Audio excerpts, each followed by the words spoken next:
Harlem, one of the most dangerous neighborhoods in New York City.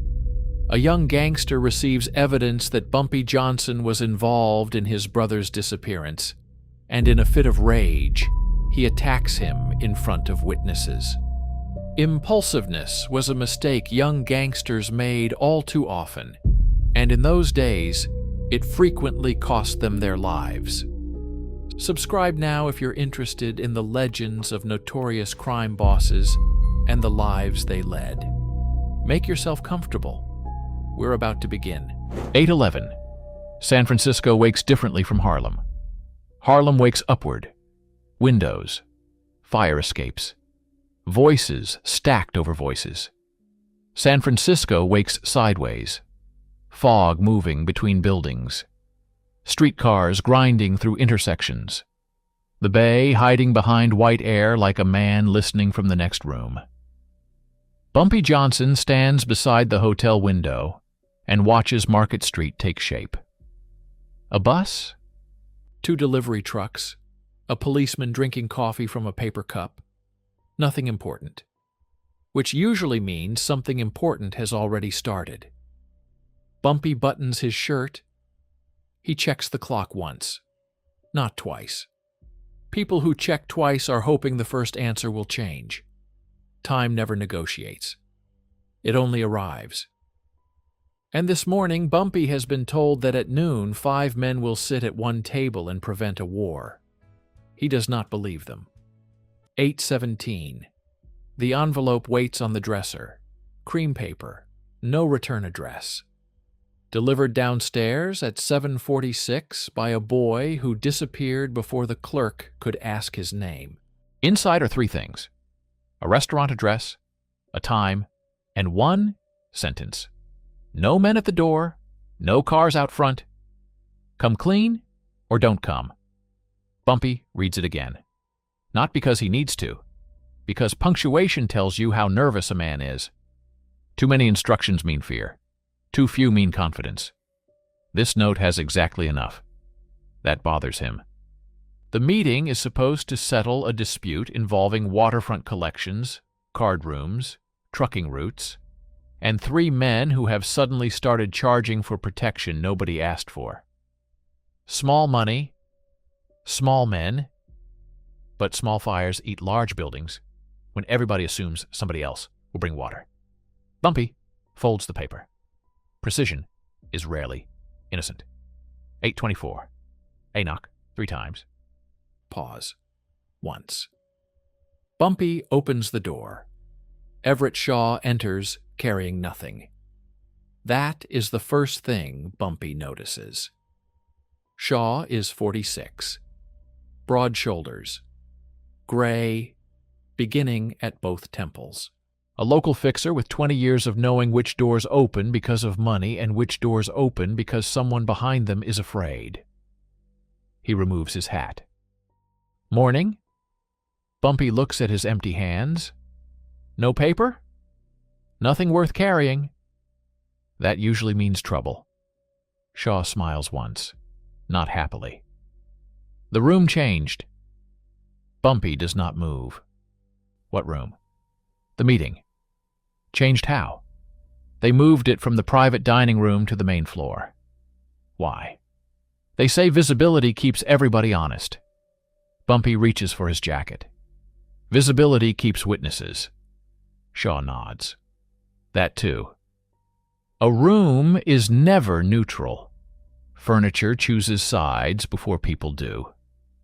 8:32. The restaurant is called Bell and Anchor.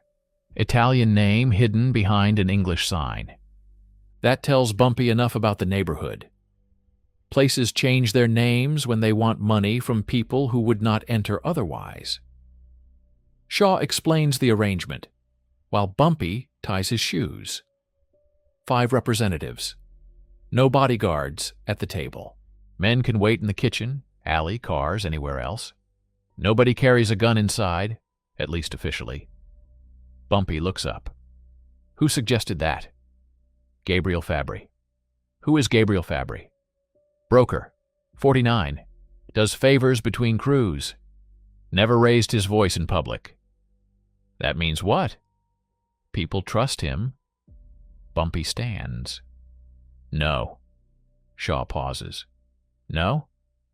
It means people haven't caught him lying yet. Trust is just ignorance with good manners. Bumpy puts on his coat. Who else? Shaw names them. The last name makes him hesitate. Bumpy hears the hesitation before the name. 838. Vincent Belandi. Bumpy stops at the mirror. Age? 27. Position? Not high enough to matter. Then why did you hesitate? Shaw exhales. Because he thinks he is. Bumpy turns. Shaw continues. Belandi runs 2 gambling rooms near North Beach. Collects for an uncle. Fights too often. Talks too loudly. Carries himself like a man who believes impatience is courage. He ever met me? No. Seen me? Pictures. Family? Older brother? Daniel Belandi, 34. What does Daniel do? Warehouse contracts, quiet type. Quiet compared to Vincent. Rain is quiet compared to Vincent. Bumpy takes his hat from the chair. Young men are dangerous for one reason. They confuse being noticed with being respected. But Shaw's hesitation had not been about Vincent's temper. Bumpy knows that. There was something else. What happened to the brother? Shaw looks toward the window, and now the morning changes. 8:44. Daniel's missing. How long? Since Sunday. Today is Wednesday. 3 days. Bumpy does the arithmetic without showing it. When did you learn? Last night. Why wasn't I told? We didn't know it touched the meeting. You still don't. Shaw's jaw tightens. That's true. Then why mention him? Because Vincent thinks somebody took him. Bumpy waits. Shaw continues. Yesterday he went through 2 bars asking questions.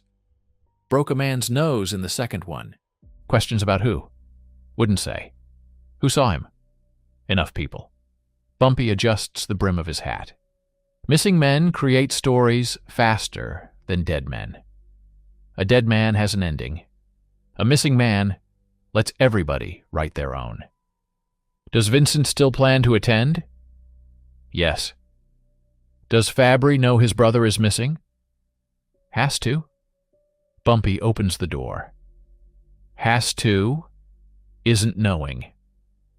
They leave. 8:51. The elevator takes too long. Hotels make rich people wait politely. That is their special talent. Bumpy watches the numbers descend. 8, 7, 6. Shaw stands beside him. What are you thinking?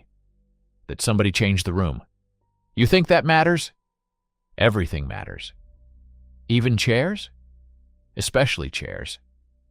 Shaw glances over. Bumpy says nothing else. At the lobby, the clerk looks up too quickly. A newspaper lies folded beside him. Headline facing down. Bumpy notices. A man only hides a headline if he thinks you are in it. He crosses to the desk. Paper. The clerk hesitates, then hands it over. No Bumpy, no Harlem, no waterfront. Page 4 carries a small article.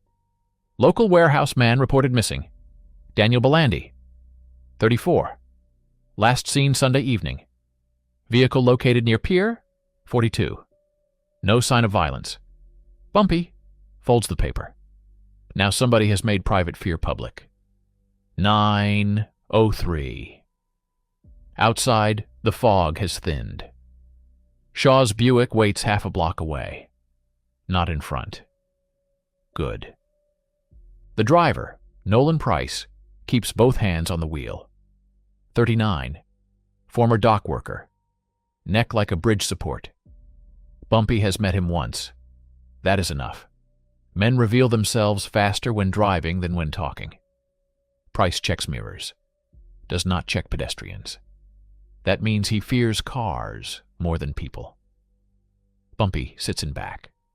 Shaw beside him. The Buick moves. Market Street stretches forward. Tracks, signals, delivery carts. A city pretending it has rules.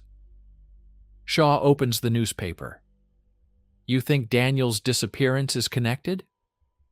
I think people want us to think about it. That's not the same thing. No. What's the difference? Bumpy watches a streetcar pass. Connection is fact. A pause. Attention is strategy. 9:10. They turn north. The bay appears for 3 seconds between buildings. Gray water. Then disappears again. Bumpy asks about Daniel. Shaw gives him what he knows. Daniel Belandi handled warehouse invoices for 3 import companies. Legitimate on paper. Less legitimate after midnight. No arrests, no gambling debts, no known mistress, no public arguments, no reason to vanish. Sunday afternoon, he left his apartment at 1620. At 17:05, a parking attendant saw his car near the waterfront. At 1940, the vehicle was still there. Keys missing. Wallet not found. Police found no blood. No struggle. No body. Bumpy looks out the window. What did Vincent do Sunday night? Went looking. Where? Everywhere. That's not a place. North Beach, Fisherman's Wharf, 2 warehouses, then a club. Which club? Shaw answers. Bumpy's eyes narrow. Now there is a place. 918. The club is called the Mariner, a narrow room near Columbus Avenue, owned by a man named Hugh Calder. Calder does not belong to any crew. That is how he survives. Everybody drinks there. Nobody conducts business there. At least that is the agreement. Vincent went there at midnight, Shaw says. To drink? No. To ask? No. Bumpy looks over. What then? He sat alone. For how long? About 40 minutes. Who joined him? Nobody knows. Shaw pauses. That's the strange part. Bumpy waits.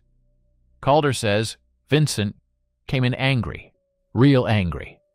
Then around 12:30, he used the back telephone. Called who? No record. And after? He came out calm. Bumpy looks forward. Calm is not peace. Sometimes calm is just direction.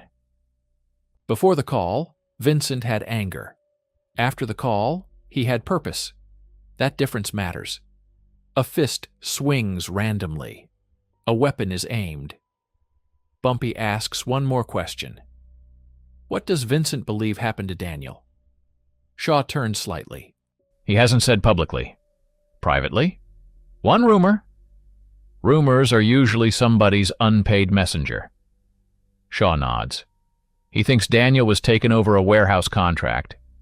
By who? That part changes depending who tells it. Then nobody knows. Probably. Bumpy looks again toward the bay. A missing brother. A secret phone call. A meeting moved into public view. 3 separate facts. Separate facts are dangerous. They invite somebody to connect them. 9:34. They stop outside a coffee shop. Shaw leaves the car, not for coffee. There is a pay phone beside the entrance. He makes 2 calls. Bumpy remains in the Buick. Price says nothing. That earns him another point. Shaw returns 6 minutes later. Calder remembers something. Bumpy waits. The back phone rang first. Vincent didn't place the call? No. Who answered? Bartender. Who asked for Vincent? They didn't use his name. What did they say? Shaw looks at Bumpy. They said, tell the younger Belandi his brother finally reached the water.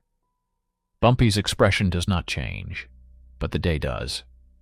9:41. Price glances once in the mirror. Bumpy catches it. Drive. Price drives. Shaw lowers his voice. Calder thought it was a joke. Vincent didn't. No. What happened after the call? He asked one question. What? Where? Bumpy turns his head. And? Bartender says he couldn't hear the answer. Bumpy thinks. The phrase is built to wound, not inform. His brother finally reached the water? Not dead? Not missing? Reached the water? That is language designed for imagination. Water does work people do not want to describe. Water hides. Water carries. Water removes punctuation. Bumpy taps one finger against his knee. Who knew Daniel was missing before midnight Sunday?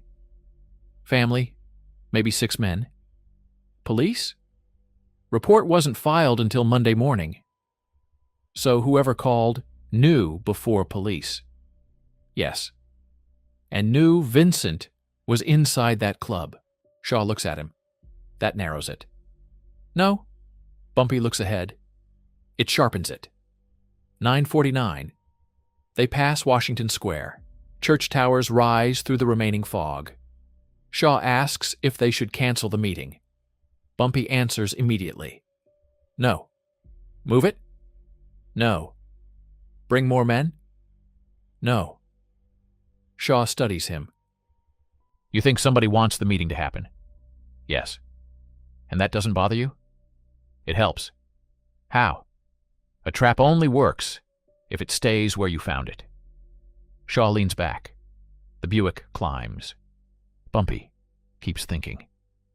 If Vincent received a call Sunday night, somebody had been feeding his anger for almost 3 days. Why wait until Wednesday? Why not attack immediately? Because anger alone is unpredictable. It needs a room, an audience, a target, a reason to stand close. The meeting provides all 4. Bumpy looks at the clock on the dashboard.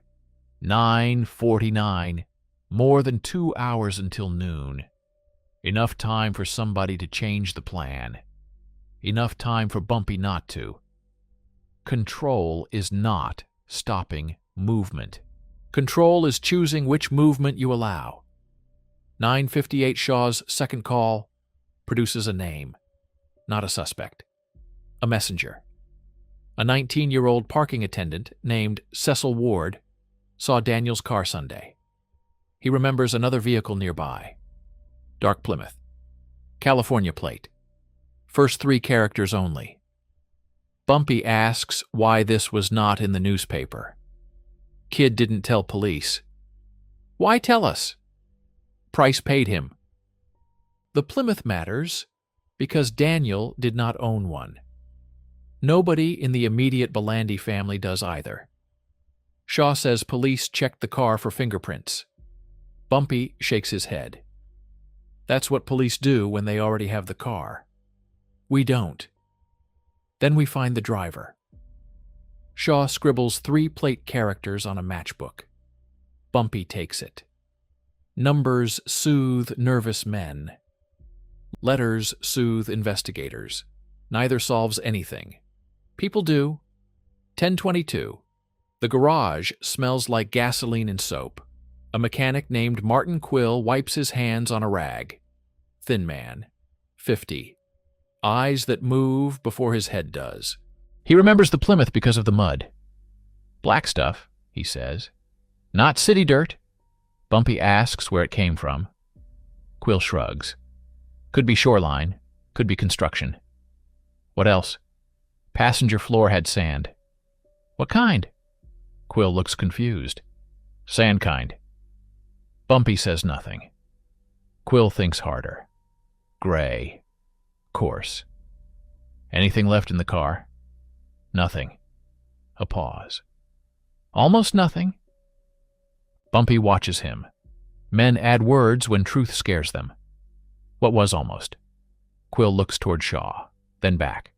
Piece of twine under the passenger seat. What kind? Thick, tarred. Bumpy knows it. Marine rope, not proof. But proof is rarely born complete. It grows from objects nobody thought deserved attention.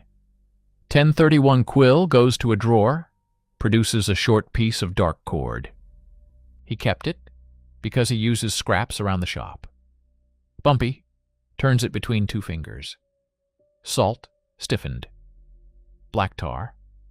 Shaw watches. Waterfront? Maybe. Pier 42? Maybe. You don't like that word. I don't like pretending maybe means yes. Bumpy hands the cord back. Quill mentions one more detail. A smear of white paint on the rear bumper. Fresh. He polished most of it away.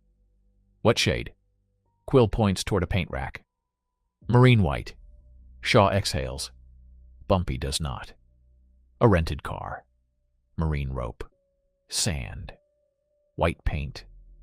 Everything points to water. Too neatly. Real events leave clutter. Manufactured stories leave themes. Bumpy looks at Shaw. Somebody wants Daniel Belandi associated with the Bay.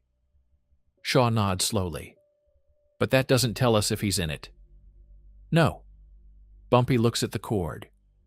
It tells us somebody wants Vincent to believe he is. 10:48. Shaw receives another call at a pharmacy. This time he returns with less information and more concern. Gabriel Fabry has changed the seating arrangement. Again. Bumpy looks at him. Who sits where? Fabry at head. You on his right. Matteo Viscari opposite you. Vincent? Behind Viscari. Behind. Not technically at the table. He's attending his family. Bumpy's eyes stay on Shaw. Family doesn't sit behind. I know. Who changed it? Fabry. When? 20 minutes ago. Bumpy looks at the street. A chair behind another chair. Not part of negotiation. Close enough to hear. Close enough to move. Shaw says, we can insist he leaves. No. Why? Because somebody worked hard to put him there. And you want to see why. Bumpy opens the car door. No. Shaw waits.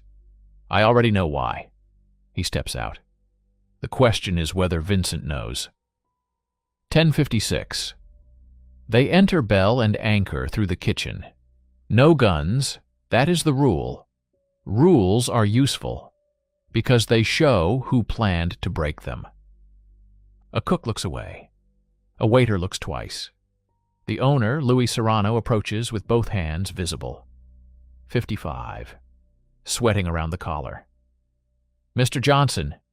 Bumpy shakes his hand. Louis. You've been here before? No. You know my name? I know whose room I'm entering. Serrano smiles nervously. The main dining floor is empty except for 6 tables pushed against the walls. One table remains centered beneath a hanging light. 5 chairs around it. 1 chair behind. Bumpy sees it. Wooden. Heavy. High-backed. Different from the others. He walks over. Touches the top rail once. Serrano notices. That chair came from upstairs. Why? Mr. Fabry asked for another. Why this one? He said any chair. Bumpy looks at him. Any chair is rarely this chair. 11:04. The chair weighs almost twice as much as the dining chairs. Oak, solid, decorative crossbar, built to survive years. Or one hard decision. Bumpy turns to Serrano. Who brought it down? One of Mr. Fabry's men. Name? I don't know. What did he look like? Brown suit, thin. Age? 30, maybe. Did he touch anything else? Serrano thinks. The light. Bumpy looks up. The hanging fixture is lower than normal. Maybe 6 inches. Why? He said it was too bright. Shaw understands first. Lower light. Heavy chair. Vincent positioned behind another man. Public dining room. Everything physical has been arranged. A room can be loaded the same way a gun can. Chair. Distance. Angle. Witnesses. Bumpy looks toward the kitchen doors. When did Fabry arrive? Not yet. Bumpy checks the clock. 11:04. People who arrange a room before entering it are not hosting. They are rehearsing. 11:12. Bumpy walks the floor. From the heavy chair to his assigned seat, 5 steps. From Vincent's position to Bumpy, 3.5. The lower light creates glare if Bumpy looks toward the front windows. The waiter station blocks the view from the kitchen. The nearest exit is behind Vincent. Small details. Individually innocent. Together, choreography. Shaw whispers, "We leave." Bumpy shakes his head. "If we leave, we teach whoever built this that we saw it. Isn't that good? No? Why? Because then they build another room." Bumpy moves his own chair 6 inches left. That is all. Serrano watches. "What should I tell Mr. Fabry?" "Nothing. What about the extra chair?" "Leave it." Shaw looks at Bumpy. "You're letting the setup stand." Bumpy straightens the tablecloth. "Almost. The best way to study a trap is not to destroy it. Move one piece, then watch who notices." 11:19. The first man arrives. Matteo Vescari, 52. Compact. Silver hair. A face that looks permanently unimpressed. He enters alone. Good suit. No hat. He sees Bumpy, then sees the chair moved 6 inches. His eyes stop there. Only half a second. Enough. Bumpy registers it. Vescari offers his hand. "Mr. Johnson." "Matteo. You came early." "So did the furniture." Vescari glances toward the heavy chair. No smile. "That Fabry's idea?" "You tell me." Vescari removes his cufflinks and places them in his pocket. Odd. Bumpy notices. They sit. Neither man mentions Daniel Belandi. That means both are waiting for somebody else to. Silence is not empty. It is seating too. 11:27 Gabriel Fabry arrives at 11:27. Exactly 3 minutes later than politeness requires. He apologizes. Men who apologize for minutes usually steal hours. Fabry is lean, dark suit, clean hands, no ring, no visible nervous habit. His voice is soft. That makes Shaw distrust him immediately. Bumpy distrusts the absence of anything to distrust. Fabry surveys the room. His eyes move. Table. Vescari. Bumpy. Heavy chair. Then back to Bumpy. He notices the 6 inches. Says nothing. Good. That tells Bumpy more than complaint would. "Gentlemen," Fabry says, "today should be simple." Bumpy looks at him. "Simple things don't need 6 chairs." Fabry smiles. Vincent Belandi is observing. "Why?" "Family courtesy." Bumpy leans back. "Courtesy usually sits farther away." Fabry's smile stays. But his fingers stop moving. There. A habit. Finally. 11:35. 2 more men arrive. Raymond Gallo, 43, controls trucking crews, and Ellis Marone, 58, owns card rooms and 2 legitimate laundries. Neither has appeared in any previous problem Bumpy has handled. Fresh faces, fresh calculations. They greet everybody. No one sits until Fabry sits. Rank hides in small delays. Bumpy counts. 5 men at table. 1 chair empty behind Vescari. Vincent not yet present.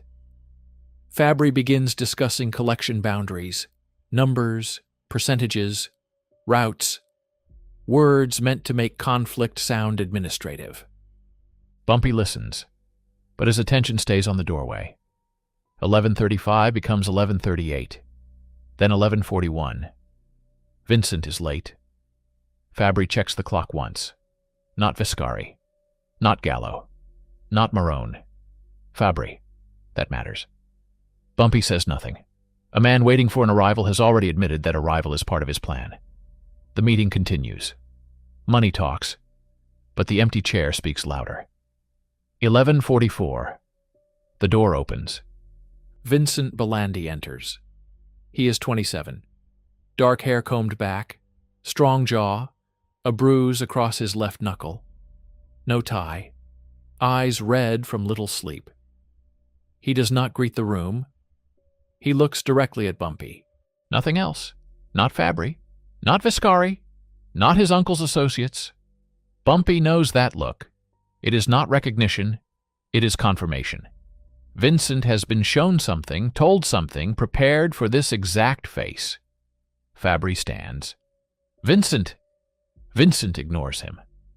Bumpy stays seated. Mr. Belandi? Vincent's jaw moves. You know my name? Yes. You know my brother? No. First, visible reaction.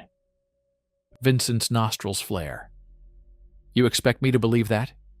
Bumpy's voice remains flat. I don't expect anything from you yet. Viscari turns slightly. Fabry does not. The room has finally reached the part somebody designed. 11:49. Vincent takes the heavy chair, not the dining chair beside it. The heavy one. He drags it forward. Wood scrapes tile. Everyone hears it. Bumpy watches Fabry. Fabry watches Vincent. Not the chair. That tells Bumpy the chair is not a surprise. Vincent sits behind Viscari. Too close. His knee almost touches the older man's back. Viscari looks annoyed. Move! Vincent does not. Sit somewhere else. I'm fine. You're breathing on my neck. Then breathe less. Viscari turns. Fabry raises one hand. Gentlemen. Soft. Always soft. Let's finish what we came to finish. Bumpy looks at Vincent. You didn't come for the meeting? Vincent meets his eyes. No. Then why are you here? Vincent's fingers tighten around the chair seat. To see if you'd lie to my face. Bumpy nods once. Ask the question. Vincent does, and the room changes. 11:53. Where is Daniel? No one moves. A bus passes outside. Plates rattle faintly in the kitchen. Bumpy answers. I don't know. Vincent laughs once. Short. Ugly. Say it again. I don't know where your brother is. You knew Sunday? No. You knew before Sunday? No. Vincent leans forward. Pier, 42. Bumpy keeps looking at him. 5:40 Sunday afternoon. Nothing. Gray Plymouth. Still nothing. Warehouse pass number 814. That does it. Not visibly, but inside one piece locks into another. The warehouse pass number. Bumpy has heard it. Yesterday, in a private discussion with Shaw and one San Francisco shipping intermediary. Not about Daniel. About an entirely different shipment scheduled for next week. The number is real. The context is false. Somebody has taken a genuine detail and sewn it into a lie. That is expensive work. 11:57 Bumpy asks one question. Who gave you that number? Vincent stands. Viscari pushes his chair back. Fabry says, Sit down. Vincent does not even hear him. You think I'm stupid? I think somebody hopes you are. That lands. Vincent's face changes. Anger first. Then insult. Then something worse. Pain. You had him taken. No. You put him in that car. No. You drove him to the pier. No. Vincent steps around Viscari. 3 steps from Bumpy. Exactly as the room allowed. Shaw moves near the wall. Bumpy lifts 2 fingers. Stay. Vincent sees it. You don't even need to speak. Bumpy says, Neither do you. Vincent's eyes shine. My brother begged. Bumpy's gaze hardens. You heard him. Vincent stops. One fraction too long, no, he did not. Bumpy has found the seam. Who told you he begged? Vincent says nothing. Now the lie's breathing. 12:01. Fabry rises. That's enough. Bumpy turns his eyes toward him. Vincent does too. For 1 second, the direction of the room changes. Fabry spreads both hands. We're here to settle business. Vincent points at Bumpy. This is business. No, Bumpy says. Vincent snaps back toward him. This is grief. The words are quiet. That makes them heavier. Vincent steps closer. Daniel disappeared Sunday. I know. You know now. Yes. You knew then. No. You think I'm going to sit here while you... Bumpy interrupts. Who told you he begged? Again. Same question. Vincent's throat moves. Fabry speaks too quickly. Vincent, sit down. There. Not calm down. Not leave. Sit down. Back into the exact chair. Bumpy sees it. And Vincent sees Bumpy seeing it. That is enough to make an angry man feel exposed. Exposure turns anger into action. Fast. 12:03. Vincent steps backward. His hand closes around the heavy chair. Viscari turns. Don't. Too late. Vincent lifts it. Not high. Sideways. Efficient. The crossbar catches Bumpy across the upper back and shoulder as he turns. Wood cracks against bone. The table jumps. A glass falls. For 1 second, nobody moves. Then everybody does. Shaw crosses the room. Viscari tackles Vincent. Marone knocks over his chair. Gallo reaches beneath his jacket despite the rule. Fabry shouts something nobody hears. Bumpy stays on one knee. Breath gone. Pain bright. But pain is information. Nothing feels broken. He looks up. Vincent is swinging again. This time at Viscari. The chair clips the older man's forearm. Shaw grabs Vincent from behind. Vincent drives an elbow backward. Chaos arrives all at once. Exactly as somebody expected. 12:05 Gallo pulls a pistol. That is the most important moment. Not the chair, not the blood. The pistol. Bumpy sees the muzzle clear the jacket. He moves before anybody else. No. One word. Gallo freezes. Not because the word is loud, because Bumpy's hand is already on his wrist. The gun points toward the floor. Vincent kicks Shaw in the knee. Shaw loses grip. Viscari punches Vincent across the jaw. Marone shoves Viscari away. A waiter screams from the kitchen. Fabry backs toward the wall. Interesting. The broker does not try to stop the fight anymore. He watches. Bumpy twists Gallo's wrist. Put it away. He hit you. Put it away. Gallo obeys. Blood makes noise. Gunfire makes history. Somebody wanted history. Bumpy can feel it now. The room was never arranged for a beating. It was arranged for a shot. 12:08. Vincent grabs a bottle. Shaw catches his arm. The bottle breaks against the table edge. Glass sprays. Viscari slips. Marone swings at Shaw. Price enters from the kitchen at exactly the wrong moment. Another man follows him. One of Viscari's. Then two more. The room multiplies. Hands, shoulders, wood, shouting. Bumpy rises fully. Pain travels down his left arm. He ignores it. He catches Vincent by the shirt and drives him against the wall. For the first time, they are face to face. Close. Vincent is breathing hard. You killed him. No. You dumped him in the bay. No. I know what you did. Bumpy looks into his eyes. No. A pause inside the violence. You know what somebody told you. Vincent hesitates, just enough. Then a body crashes between them. The room breaks apart again. And the moment is gone. 12:11. A kitchen door slams. Someone yells, "Police!" Maybe true, maybe not. Half the men instinctively look toward the front windows. That is enough. Vincent pulls free. He does not run toward the front.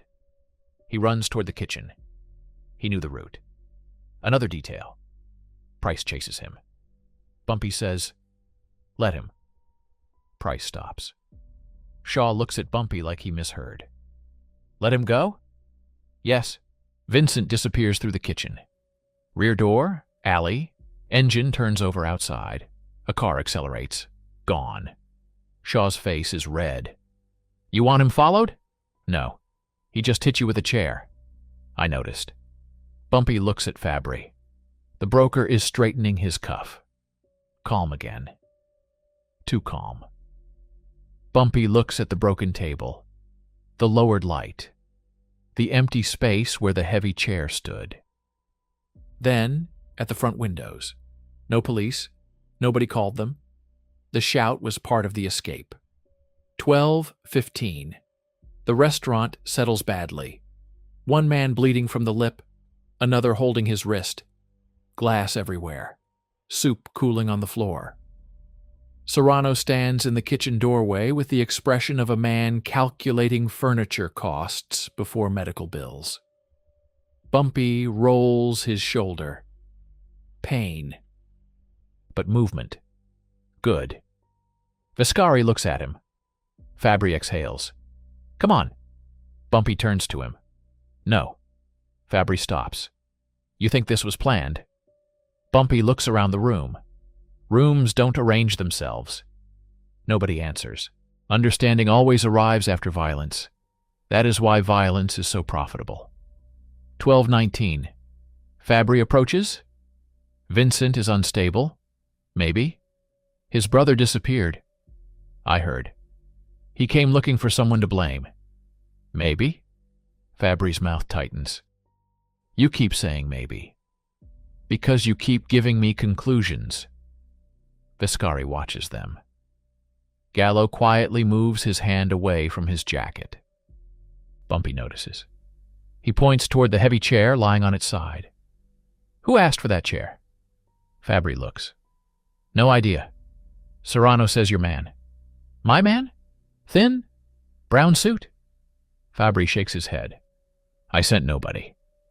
Now everyone looks at Serrano. The restaurant owner pales. He said he was with Mr. Fabry. Fabry's eyes narrow. What was his name? I didn't ask. Bumpy picks up one broken piece of chair rail. The room has produced its first honest object. A man nobody knows arranged part of the room. Now the trap has a hand. 12:24. Bumpy asks Serrano about the lowered lamp. Same answer. Brown suit. Thin. Claimed Fabry wanted it changed. Fabry denies it. Viscari curses. Marone sits. Gallo lights a cigarette despite the restaurant rules. No one stops him. Rules have already failed. Bumpy examines the chair. A paper label is stuck beneath the seat. Not restaurant inventory. Rental storage tag S-17. Serrano sees it. That's not ours. Bumpy looks at him. You said it came from upstairs. I thought it did. Who carried it? The man in brown. Of course. The chair itself was brought into the building. Not selected. Delivered. A prop. Bumpy sets it down. This matters because improvisation is messy. Delivery is planning. Someone found the chair. Moved the lamp. Changed the room. Positioned Vincent. And expected Gallo or somebody to carry a gun despite the rule. The violence had architecture. 12:29 Shaw closes the front curtains. Not fully. Enough. Bumpy tells Price to check the alley, then asks everyone else to stay. Vescari objects. I'm not being questioned. Bumpy looks at him. You're being kept alive long enough to answer. Vescari stares, then sits. Fabry tries diplomacy. Mr. Johnson, sit. One word. Fabry sits. Soft men understand hard syllables. Bumpy walks around the table. Slow. His shoulder hurts more now. Pain has timing too. First it warns, then it collects. He ignores the collection. Vincent used 4 details. Nobody speaks. Pier 42, 540, Gray Plymouth, pass number 814. Shaw looks at him. Bumpy continues. 3 of those details belong to Daniel Belandi's disappearance. And the 4th? Marone asks. Bumpy looks at Fabry. That pass number belongs to something else. The room gets smaller. Real information has been stolen and repurposed.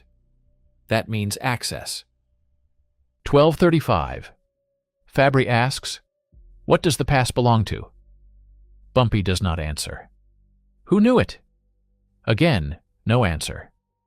Fabry leans back. You're accusing someone at this table. No. Sounds like it. I'm accusing somebody who wanted you at this table. That lands differently. Vescari's eyes shift. Marone stops rubbing his wrist. Gallo's cigarette pauses near his mouth. Bumpy looks at each man. Vincent didn't invent that number. Fabry says, maybe Daniel gave it to him. No. How do you know? Because Daniel never had it.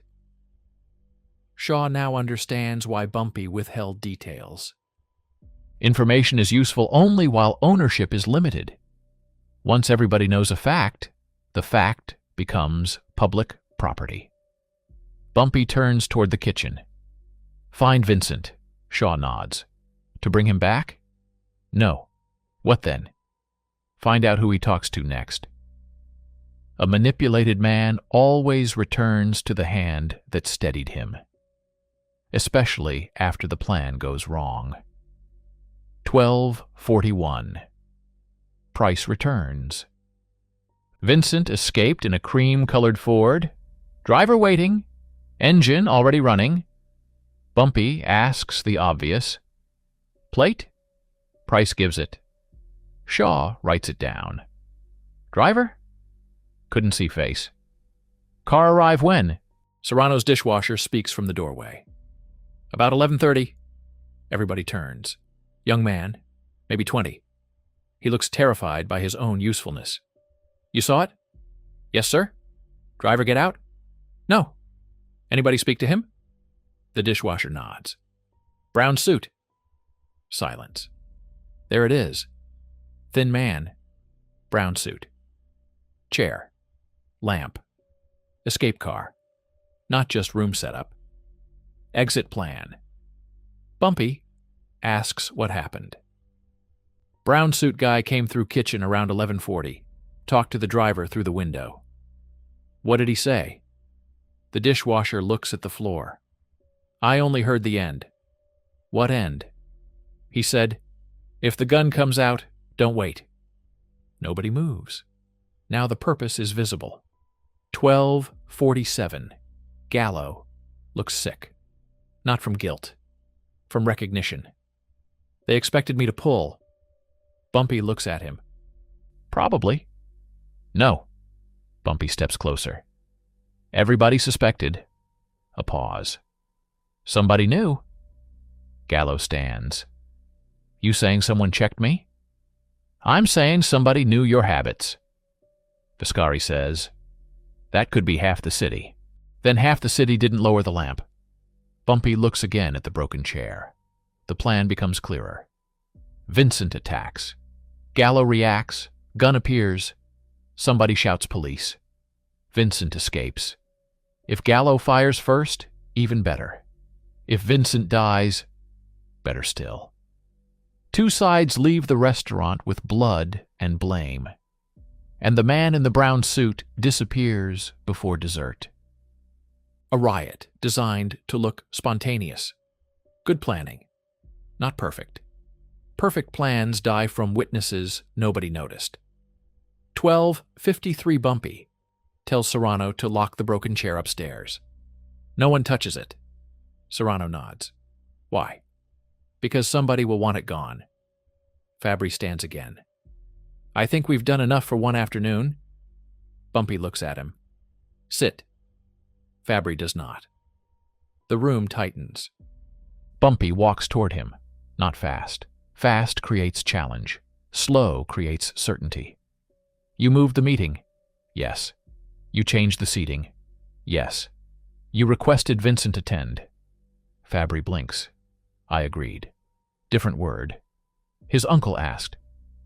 Which uncle? Fabry names him. Bumpy says, Call him. Fabry hesitates. Now? Time. That is all. Shaw brings the telephone from the host stand. Fabry dials. The line rings. Once, twice, 3 times.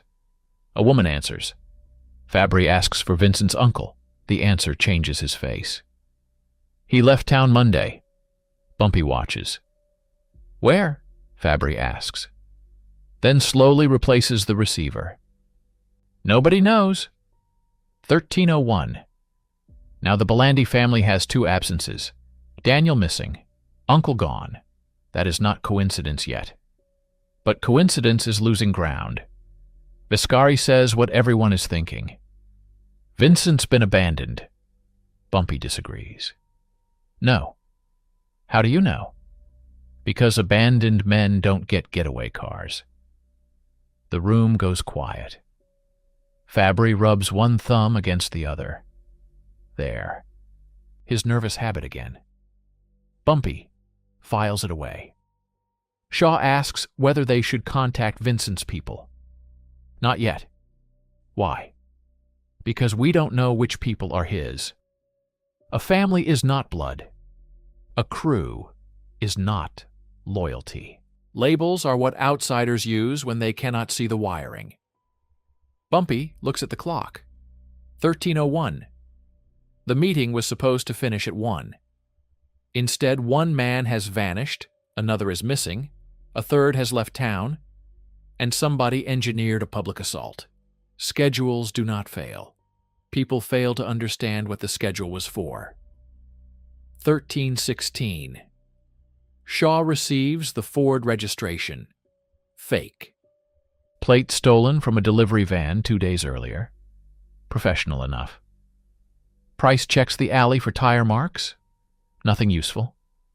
Bumpy tells him to check gasoline stations within 6 blocks. Why? Price waits. The driver sat there at least 35 minutes. So? So engines drink while waiting. Price nods. Leaves. Shaw asks what they are really looking for. Bumpy answers. Routine. The brown suit man can hide his name, hide his car, hide his employer. But people planning violence still need ordinary things. Fuel, food, telephones, parking, doors. No criminal plan escapes the boring parts of being alive. That is where men get caught. Not in the gunshot, in the receipt before it, not in the getaway, in the cigarette bought while waiting. Big crimes are held together by small errands. Bumpy trusts errands. 13:23. Fabry asks permission to leave. This time Bumpy gives it. Go. Fabry pauses. Just like that? You wanted to leave? I expected resistance. Then somebody taught you badly. Fabry takes his coat. At the door, Bumpy speaks. Gabriel. Fabry turns. When did you first hear Daniel was missing? Monday. What time? Morning. From who? Vincent's uncle. Bumpy nods. Fabry leaves. Shaw watches the door close. You believe him? No. Which part? Monday. Why? Bumpy points toward the chair. Somebody started preparing this room before today. Could have been this morning. Could have. You don't think so. Bumpy walks toward the front window. Outside, Fabry stops at the curb.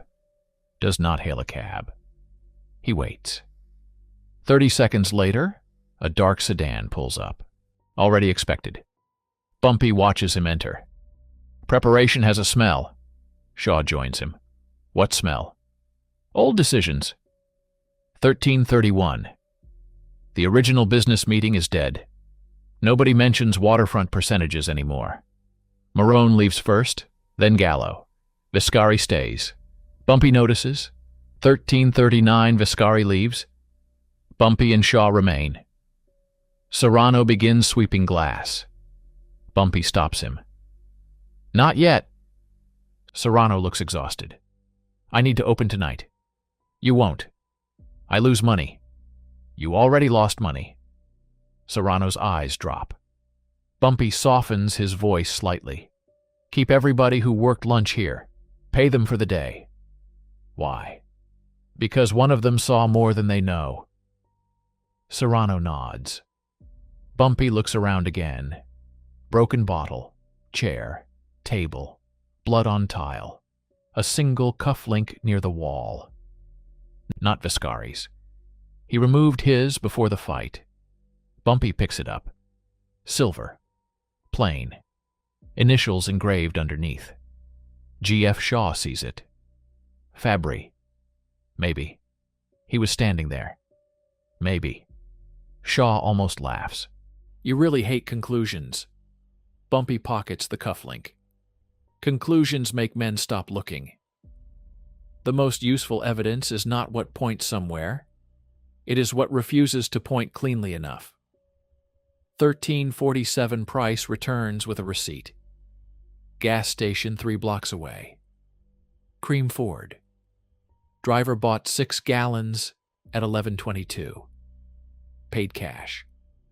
Attendant remembers him because he never turned off the engine. Description: white male, 40s, heavy glasses, scar beside right ear, not the brown suit man. Driver and organizer are separate. Good. That means structure. Price also learned something else. A second man arrived on foot while the Ford was fueling. Thin, brown suit. Spoke through the passenger window, then walked toward bell and anchor. Same man. What did he carry? Bumpy asks. Price smiles faintly. Attendant remembered. A wooden chair. Shaw looks at Bumpy. There it is. Public street. Midday. A man carries the weapon into the room in plain sight because nobody recognizes furniture as a weapon until somebody swings it. Objects are innocent right up until intention touches them. Bumpy checks the time. 1347. Now they have a face to find. Not a name. Faces are enough. 1355. Bumpy finally allows Serrano to clean, but not before photographs are taken. Shaw knows a local photographer who does not ask questions. He arrives 10 minutes later. Bumpy instructs him. Chair, lamp, table, blood, doorway, nothing artistic. Art makes evidence sentimental. Bumpy turns away. Institutions love visible acts. Street power survives by studying invisible preparation. A punch is late information. A chair is late information. The real event happened earlier. Maybe Sunday. Maybe before Daniel disappeared. Maybe before Vincent ever heard Bumpy Johnson's name spoken in anger. The clock began somewhere else. 14:04.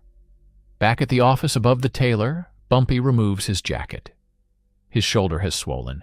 Shaw suggests a doctor. Shaw brings ice wrapped in a towel. Bumpy accepts it. Pain does not reduce authority. Complaining does. He sits beside the desk. On the wall, the waterfront map waits. Shaw pins 3 new notes. Cream Ford. Brown suit. Gabriel Fabry. Bumpy removes Fabry's note. Shaw looks confused. You don't think it's him? I think putting his name there makes you want it to be. He had the meeting changed. Yes. Seating changed. Yes. Cufflink at the scene. Yes. And you're taking him off? Bumpy places the note face down. Evidence that arrives too early often belongs to somebody else's plan. 1412. The photographer's negatives will take time. Price works the description of the man in brown. Shaw works phones. Bumpy works silence. He reconstructs the meeting. 11:04. Chair already present. 11:27. Fabry arrives. 11:44. Vincent enters. 11:57. Vincent reveals pass number. 12:03. Strike. 12:05. Gun drawn. 12:11. Escape. 8 minutes. That is the shape. Not a brawl. A sequence. Someone predicted 8 minutes of human behavior accurately enough to have a car waiting. That requires knowledge of temperament. Vincent's grief. Gallo's gun habit. Fabry's authority. Vescary's impatience. Bumpy's presence. But one prediction failed. Bumpy stopped the shot. That means whoever planned it now has a problem. Plans hate survivors. More than police. More than witnesses. A survivor can explain what was supposed to happen. And Vincent Belandi survived. For now. 1420. The phone rings. Shaw answers. Listens. His expression changes. He covers the receiver. Someone found Vincent's Ford. Where? Embarcadero. Empty. Yes. Warm? They didn't check. Who found it? Traffic officer. Bumpy stands. Shaw says, "You're going?" "Yes." "Shoulder?" "Still attached." They leave. Downstairs, the tailor watches them pass. Needle stops. Starts again. 1429. The Ford sits illegally near a loading zone. Driver door unlocked. No keys. No blood. Passenger seat pushed far back. Price checks the floor. Cigarette ash. Matchbook. No logo. Bumpy opens the glove compartment. Empty. Trunk. Empty. Too empty. Rental or stolen getaway cars usually collect something. Paper. Hair. Coins. Trash. This one has been wiped. Price finds a damp rag under the front seat. Bleach smell. Professional cleanup. Bumpy does. Under the brake pedal, something glints. A brass token. Not currency. 1437. The token belongs to a private ferry service. Small charter boats. Pier 19. Shaw recognizes the company. Golden Gate Excursions. Tourists by day. Private hires at night.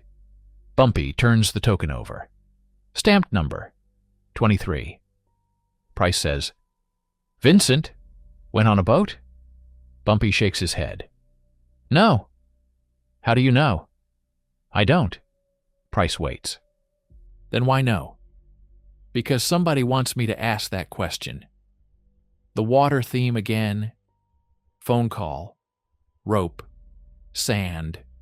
White paint. Ferry token. Every clue points toward the bay with the patience of a finger. Too much direction becomes instruction. Bumpy slips the token into his pocket. "Check the company." Shaw asks. "Quietly?" "No." That surprises him. "Why?" "Because I want whoever planted this to know we found it." Price looks over. "You want them nervous?" Bumpy closes the car door. "No. I want them to move." Still water hides. Pressure makes ripples. 1445. At Pier 19, tourists line up beneath painted signs. Children point toward Alcatraz. Cameras click. Men sell postcards of prisons to people who will go home after dinner.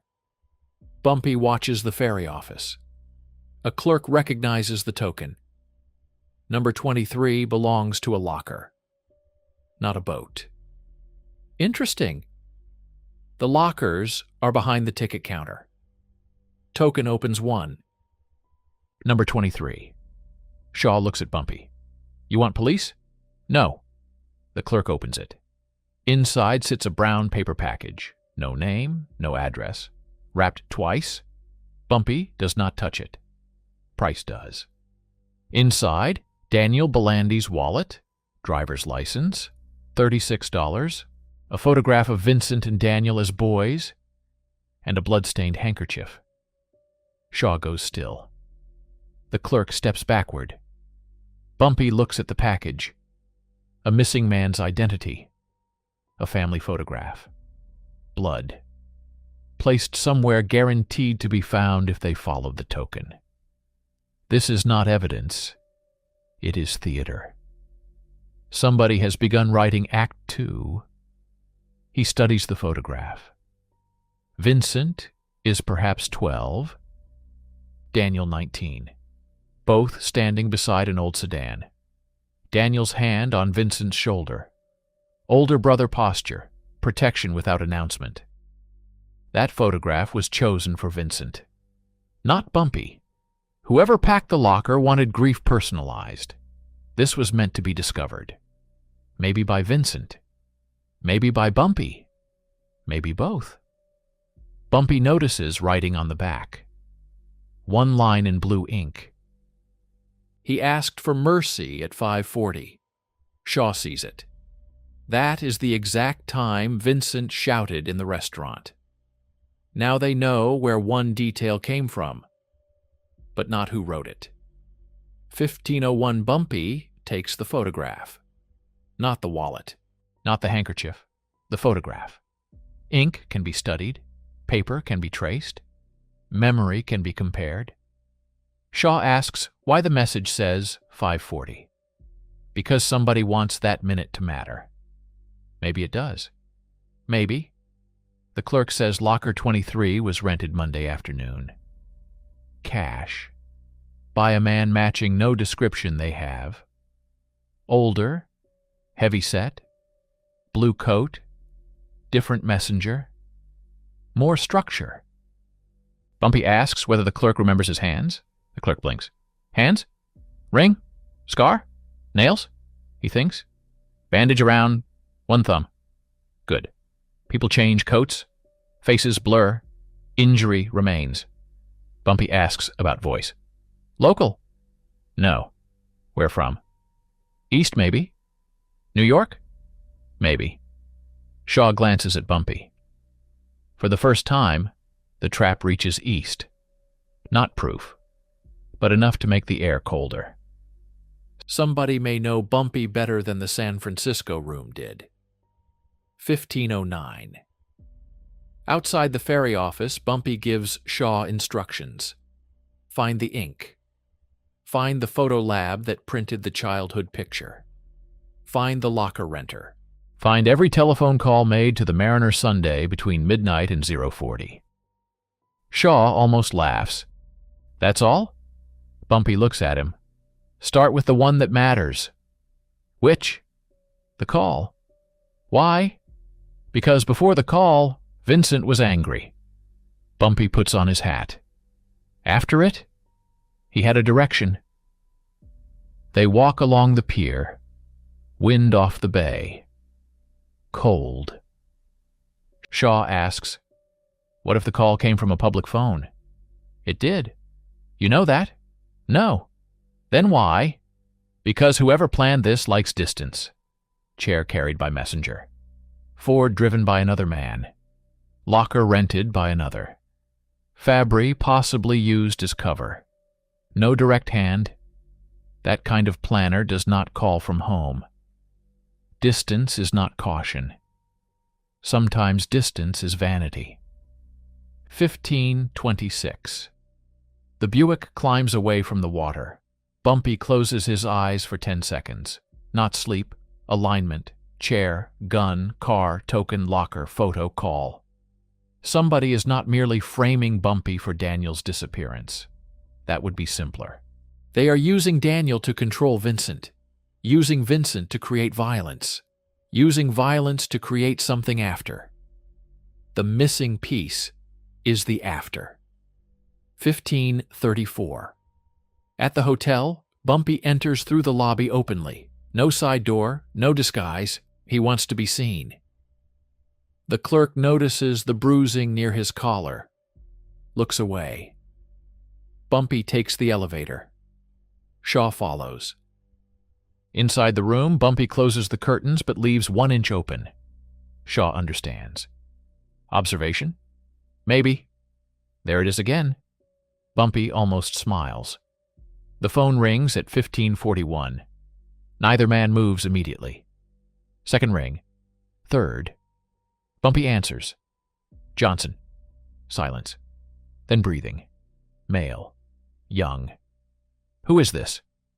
More breathing. Then Vincent Belandi's voice. Low. Ragged. You should have let him shoot me. Bumpy's face does not change. Shaw cannot hear the other side.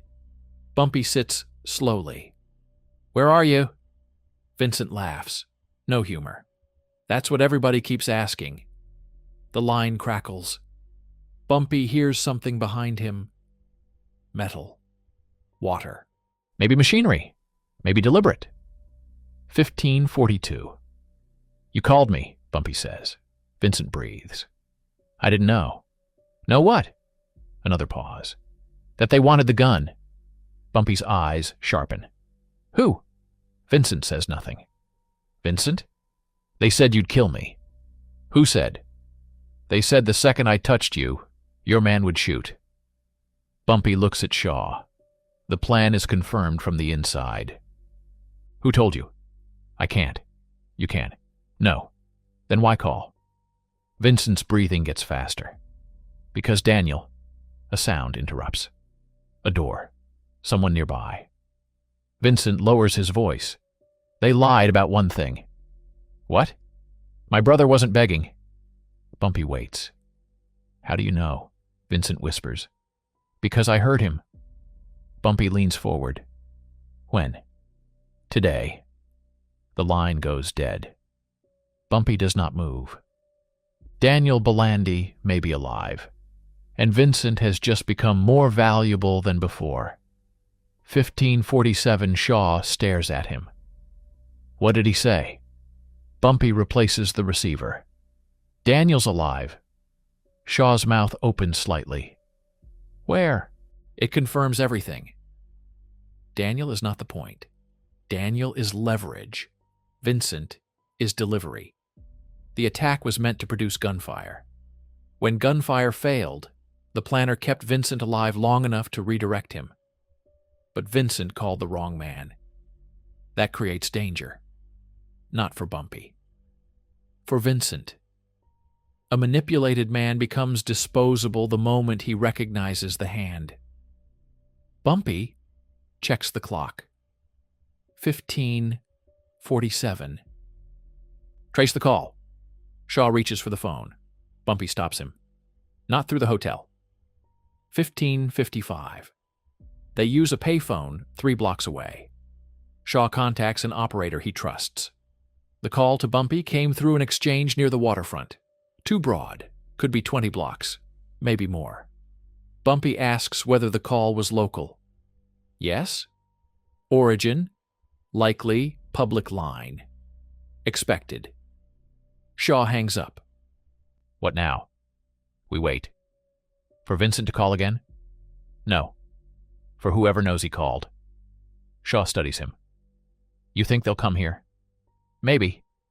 You want them to? Yes. Why? Bumpy looks back toward the hotel. Because now we know something they don't know we know. Daniel's alive. Yes? And Vincent told you? Yes. Shaw nods slowly. Information has levels. Knowing matters.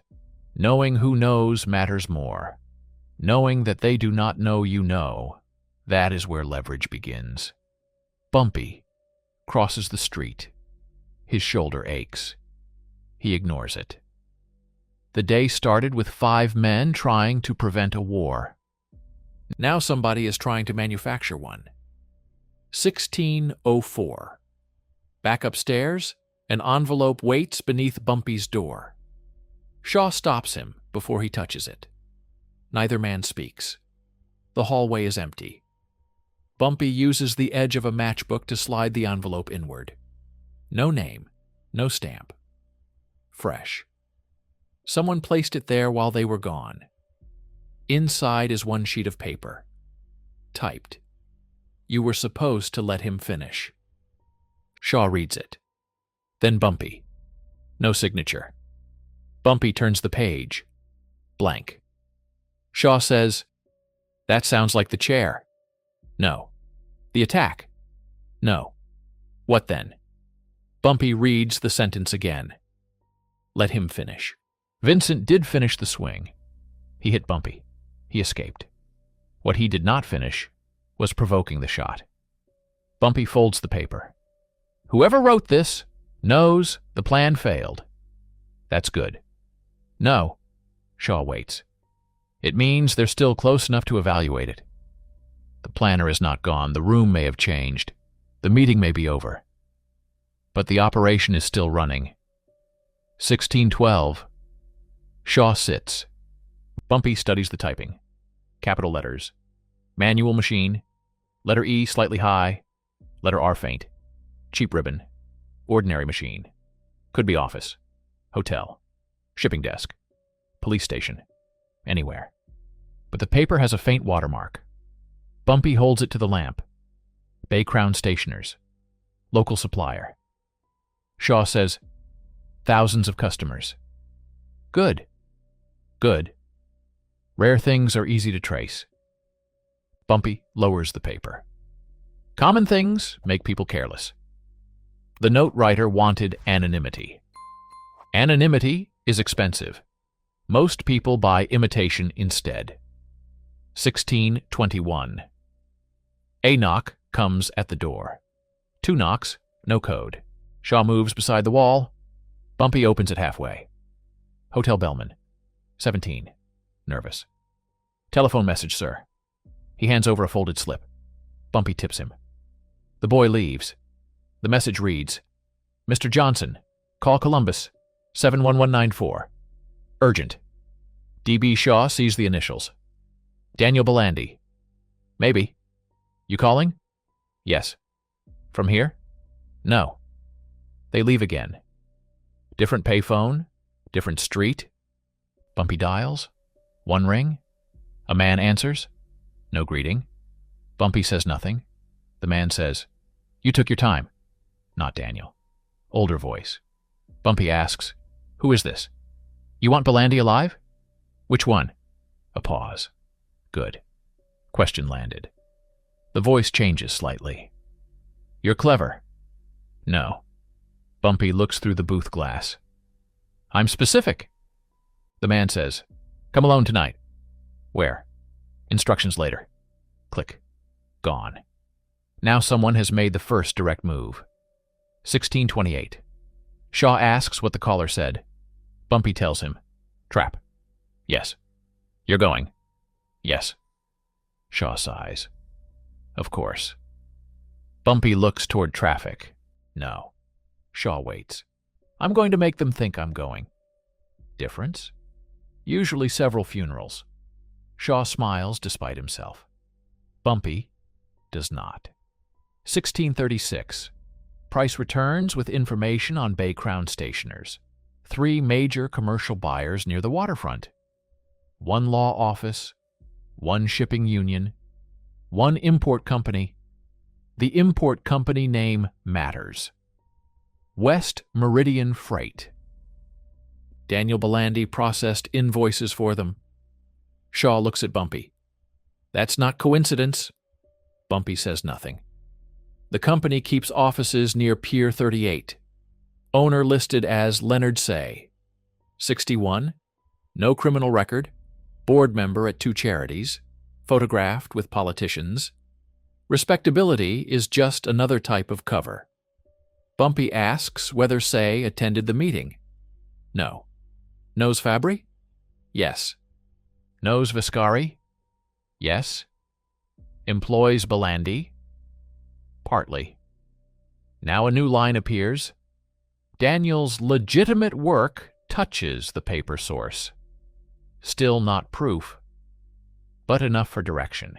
Bumpy tells Price to find out whether West Meridian owns a typewriter with a high E and weak R. Price stares. That's specific. Specific keeps people from bringing me stories. 16:45. A second call comes, not to Bumpy, to Shaw. The voice identifies itself as Hugh Calder from the Mariner. He has remembered something. Sunday night, after Vincent took the mysterious call, he did not leave alone. A man followed him outside, older, heavy-set, blue coat, bandaged thumb, the locker renter, same description. Shaw repeats it to Bumpy. Connection. Finally. The man who placed Daniel's wallet in locker 23 was physically near Vincent Sunday night. So the chain starts there. Maybe. 038. Bumpy writes it down. Not because he needs the number, because time anchors movement. At 038 Sunday, Vincent stopped being merely a grieving brother. He entered somebody else's schedule. Everything after may have been assigned. Bumpy stands by the map. He marks the Mariner at 038. Pier 42 at 17:05 Sunday. Locker 23 Monday afternoon. Bell and anchor. Wednesday noon. 17:02. The hotel phone rings again. This time, Bumpy answers immediately. Vincent, whispering. Don't go. Bumpy says nothing. Vincent continues. They're waiting for you. Where? I don't know. You heard the call? I heard them talking. Who? Silence. Vincent. They told me you'd come alone. Who told you? I can't see him. Interesting wording, not I don't know him, I can't see him. Bumpy asks, Are you blindfolded? A pause. Yes. Daniel with you? No. You heard him today? Yes. How? Telephone. Another layer. Vincent never physically saw Daniel alive. He heard a voice. Could be Daniel. Could be imitation. Vincent. What? Did he say something only you would know? Long silence. No. There. Bumpy's certainty drops again. Hope is easy to counterfeit when grief wants evidence. Vincent may still be inside the lie. 17:05. Listen to me, Bumpy says. Vincent breathes quietly. Your brother may be alive. May? You heard a voice. It was him. Maybe. Stop saying that. Then give me fact. Vincent becomes angry. Good. Anger means attention. Daniel calls me Vin. Anybody know that? Silence. His voice. Anybody know his voice? Another silence. Vincent whispers, You think they faked him? I think somebody faked a murder. That's not the same thing. No. Bumpy looks at Shaw. It's worse. Vincent says something too quiet to hear. Then, they're coming. How many? I don't know. Phone location? Room. Smells like fish. Windows? No. Floor? Wood. A door opens on Vincent's end. He says one final sentence. Don't believe Fabry. Lane dies. Shaw sees Bumpy's expression. What? Bumpy replaces the receiver. Now they gave us a name. That makes the name less useful. 1713. Shaw immediately wants Fabry picked up.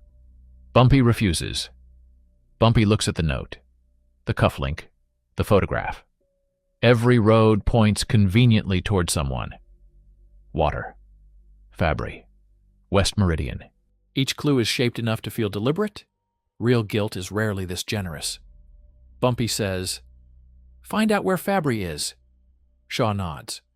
And? Do nothing. Again? Again? Bumpy checks his watch. 17:13. The caller promised instructions later. No time specified. That means they want Bumpy waiting. Waiting is psychological leverage. Men reveal impatience when waiting. Bumpy decides not to give them any. Dinner. Shaw looks at him. Now? Now. A man who can eat while threatened owns the threat for 20 minutes. At 17:32, the lobby clerk approaches. Another envelope. This one has Bumpy's name handwritten. Inside a key. Brass. Number 6. And an address near Fisherman's Wharf. No message. No time. 17:39. Price checks the address. Old cold storage building. Partially vacant. 2 active tenants. Fish distributor downstairs. Storage rooms upstairs. Smells like fish. Vincent's description. Now they have location? Maybe. Shaw wants men positioned around it. Bumpy agrees, for the first time today. But nobody enters. Even if Vincent is there? Even then? Shaw stares. You're leaving him. I'm leaving the plan intact. He could be killed. He could. That doesn't bother you? Bumpy's face hardens. Everything bothers me. A pause. I just don't let everything choose for me. Shaw nods. That is the difference. Fear asks for movement. Control asks whether movement helps. They leave the restaurant separately. Price takes the car. Shaw walks 2 blocks before joining another vehicle. Bumpy returns upstairs alone. Visible, predictable. Exactly what whoever is watching expects. Sometimes the best disguise is obedience. 17:48. At 17:48, Bumpy receives the final instruction. Telephone. Older male voice. Same as before. 7:30. Where? You have the key. I have a key. Come alone. What do I get? Both Belandis. Bumpy pauses. Bumpy says, 7:30. The man hangs up. Bumpy remains holding the receiver. Words are fingerprints when men forget their gloves. First. He repeats it mentally. Not proof, but pressure has made the caller careless. Good. 17:56. Bumpy checks the room before leaving. Not for weapons, for disturbance. The Daniel photograph has shifted. 1 inch. Maybe Shaw moved it. Maybe not. The note lies where he left it. Cufflink, too. He opens the bathroom. Empty. Closet. Empty. Window latch. Still locked. Then he sees it. Ash in the sink. Fresh. Neither he nor Shaw smoked here. Someone entered. Not to steal. To inspect. That means hotel security is compromised. Bumpy looks beneath the bed. Nothing. Then telephone. Receiver screws slightly scratched. He unscrews the mouthpiece. A small listening device sits inside. Crude. Effective. Now the planner has heard every hotel call, including Vincent's. That changes urgency. Bumpy does not remove it. He replaces the mouthpiece, then speaks aloud to the empty room. 7:30. Pause. I'll be there alone. He puts on his coat. Give the listener what he needs, then change the meaning later. 1804, 1813. They park 6 blocks from the cold storage address. Bumpy remains in the back seat. Price watches a side mirror. At 1841, a familiar figure appears. Gabriel Fabry. Shaw was told not to touch him. Good thing. Fabry enters the building through a side door. Price whispers, Vincent was right. Bumpy says, maybe. Price looks like he understands Shaw's frustration now. Fabry remains inside 9 minutes, then exits. No hurry, no visible fear. Gets into a taxi, leaves, Important, but still not enough. A guilty man can enter. An innocent man can too. Location is not motive. 1852. Shaw joins them. Bumpy asks about the building records. Owner, West Meridian Freight. There. Second connection. Daniel's employer. Stationary buyer. Cold storage property. Now the lines converge. Too neatly. Shaw says, Leonard Say. Bumpy looks at him. 1901. A second familiar person appears. Not expected. Matteo Vescari. He comes on foot. No escort. Enters through front door. Price exhales. Everybody from the meeting. Bumpy asks Shaw to follow Vescari. You? Stay. Shaw leaves. Price and Bumpy continue watching. At 1908, lights turn on in an upper window. At 1911, off. At 1914, a cream-colored Ford appears. Different plate, same model. Could be coincidence. Bumpy watches driver. Heavy glasses. Scar beside right ear. The getaway driver. Now the building is no longer just connected. It is operational. 1918. The Ford driver enters through side door. No one exits. Bumpy checks time. 12 minutes until he is supposed to arrive. He tells Price, Move. Closer. No, away. Price starts engine. They leave. 2 blocks. 3. Then turn toward the waterfront. Price looks confused. We're abandoning it? No. Then what? 1926. Bumpy calls Shaw. Vescari returned to his hotel. Went straight upstairs. No stop. No contact. Good. Leave him. What about the building? Stay out. 7:30 in 4 minutes. I know. You going? No. Silence online. Finally, Shaw understands. The invitation is bait. But Bumpy is not interested in the hook. He wants the fisherman. He tells Shaw to watch every exit. Nobody enters. Nobody intervenes. At 19:30 exactly, the cold storage building's side door opens. The Ford driver steps outside. Looks left. Right. Checks watch. Waits. At 19:33, back inside. At 19:37, another man emerges. Thin, brown suit. The chairman. For the first time, Bumpy sees him. Narrow face, dark hair, no hat. He scans the street, disappointed. Then he does something strange. He smiles. Not failure, recognition. As if Bumpy's absence confirms something too. That smile changes the evening. 1942. The brown suit man walks east. Price starts to follow. Bumpy stops him. Not yet.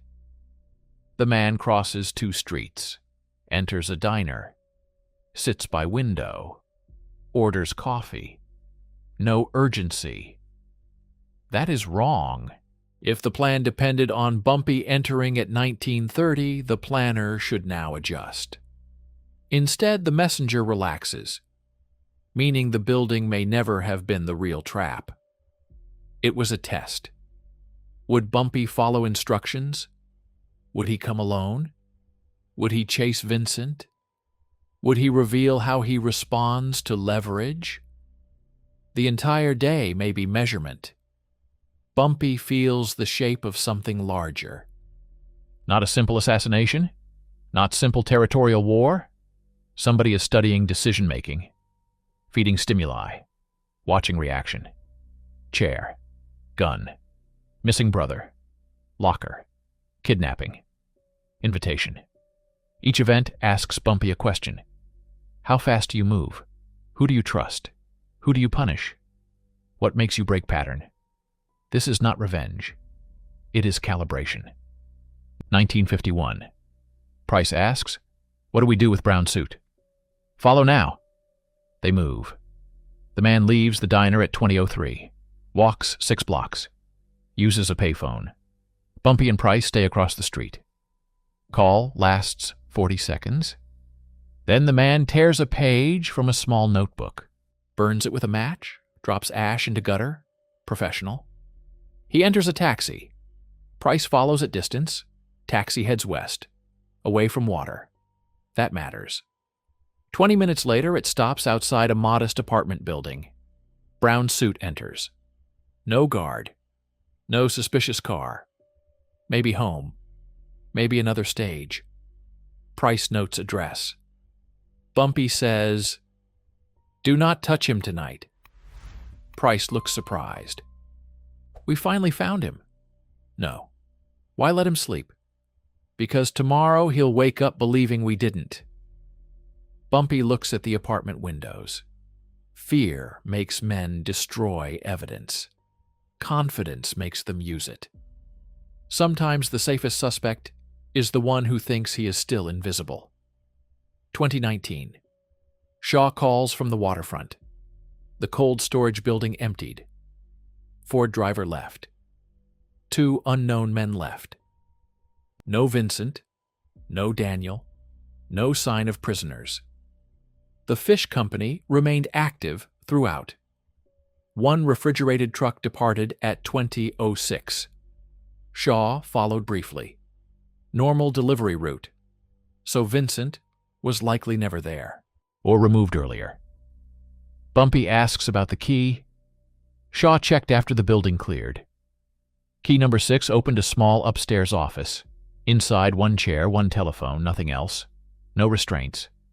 No blood. No Belandis. On the desk was a stopwatch. Stopped at 800. 8 minutes.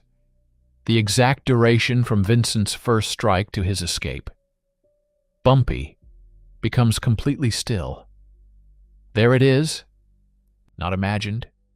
Not inferred, measured. Somebody timed the restaurant violence. 8 minutes exactly. The operation had a target duration. The planner was not merely expecting chaos. He was studying it. 2027, Shaw asks, "What does 8 minutes mean?" Bumpy answers slowly.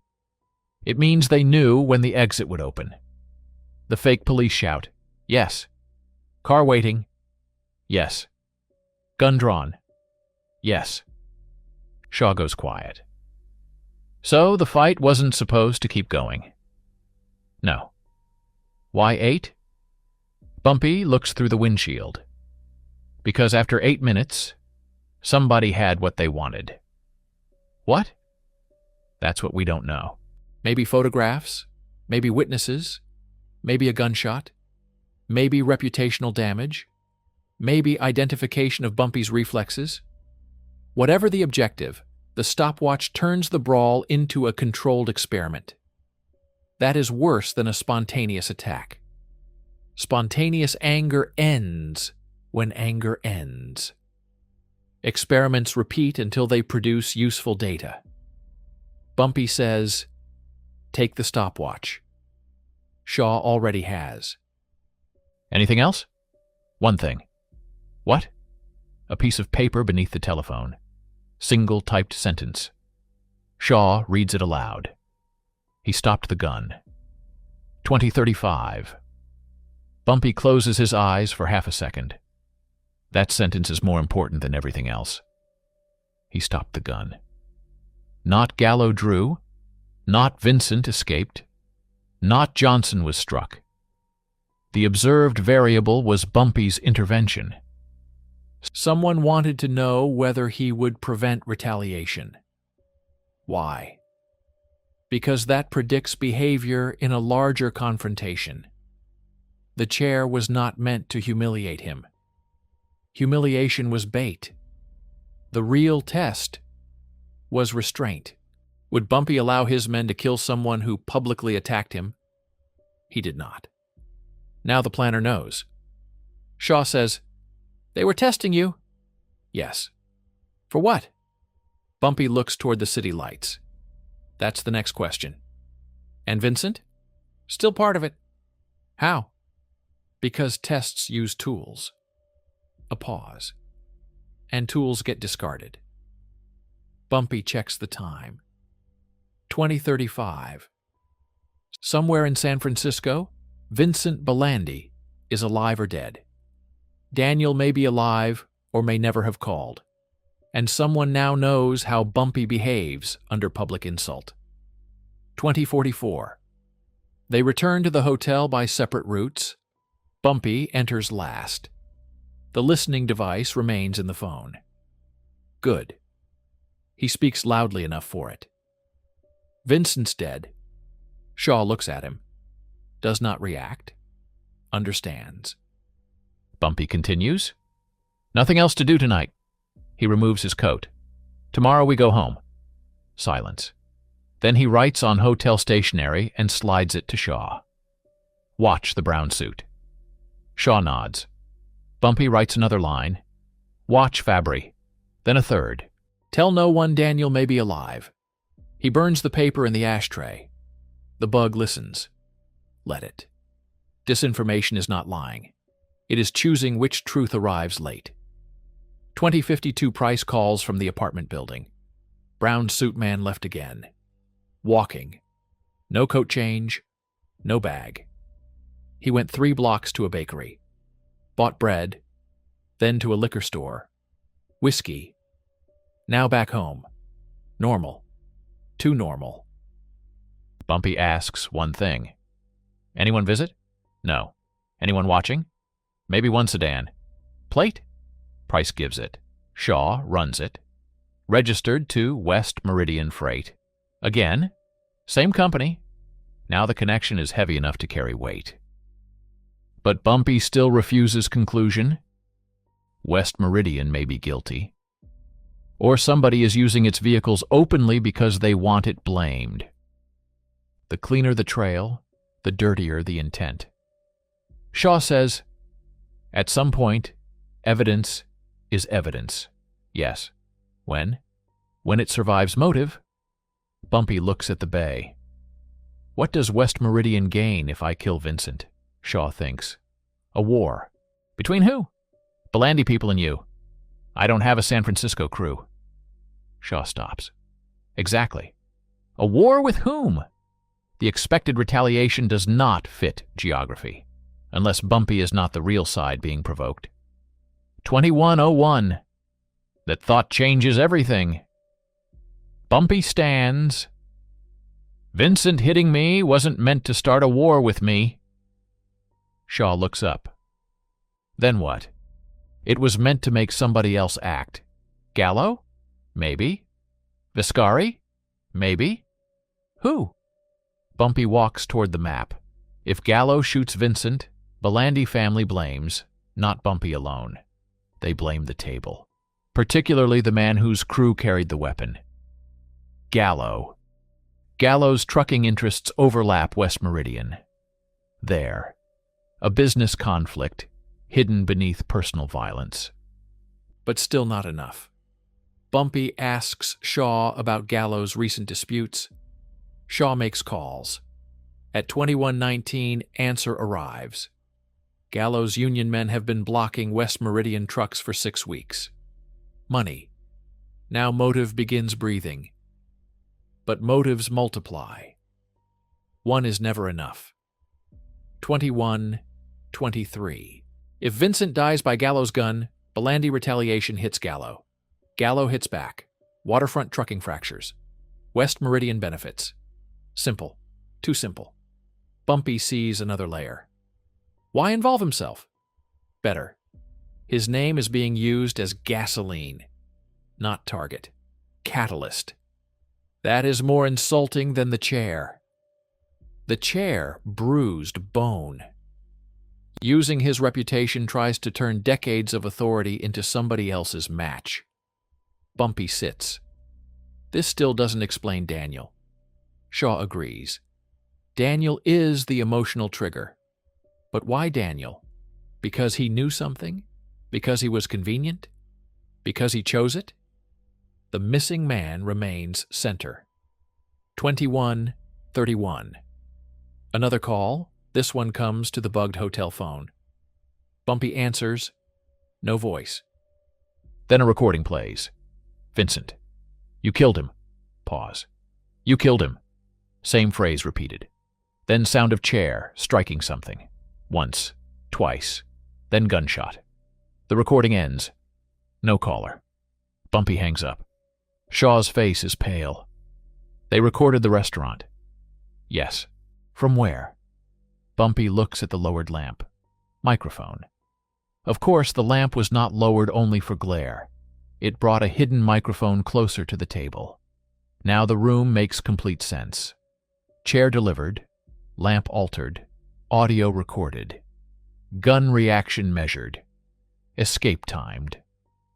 This was an experiment and a record. Somebody possesses the sound of Vincent accusing Bumpy.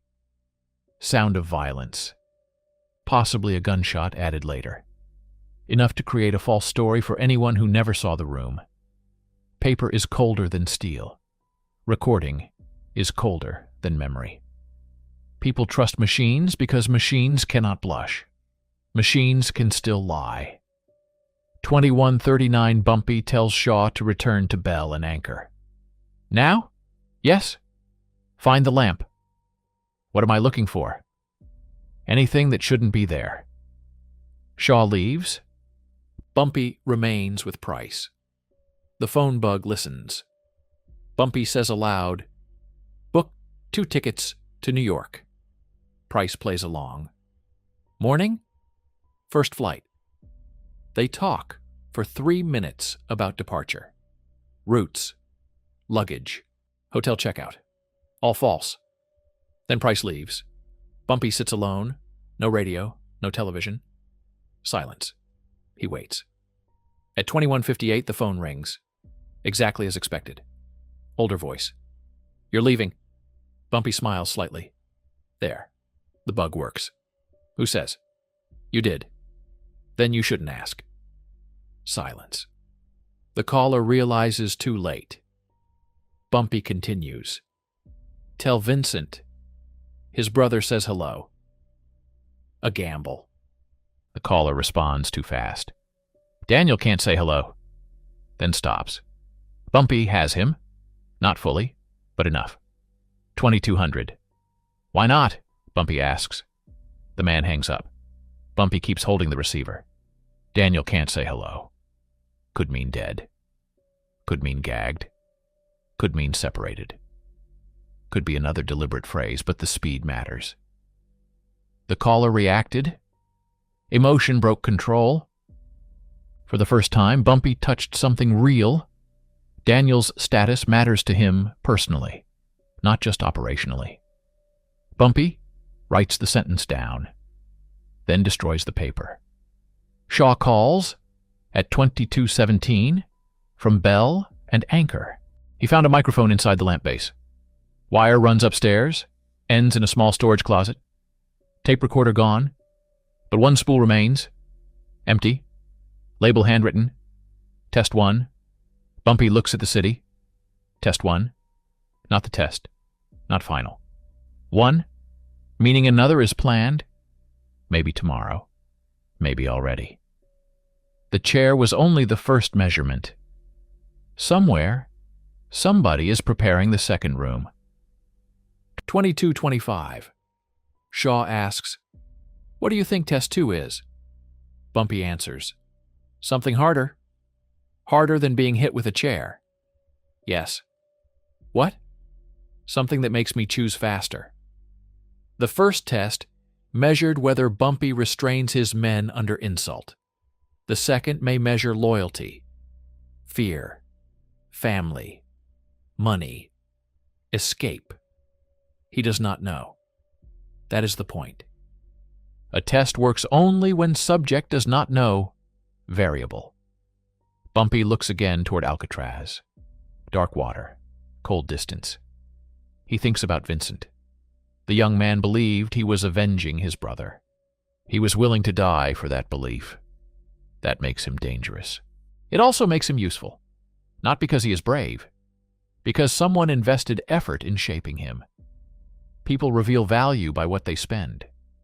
Time, cars, rooms, paper, men. A whole operation was built around Vincent Belandi's grief. No one spends that much on a disposable fool unless the fool opens a specific door. Bumpy intends to find that door first. 2234 Price returns with one last piece. Brown suit man's name. Apartment lease, says Julian Varga. 38. Occupation, insurance adjuster. No criminal record. No known connection to West Meridian. But the photograph from the gas attendant identifies him. Chair carrier. Building visitor. Phone user. At least one real operative now has a name.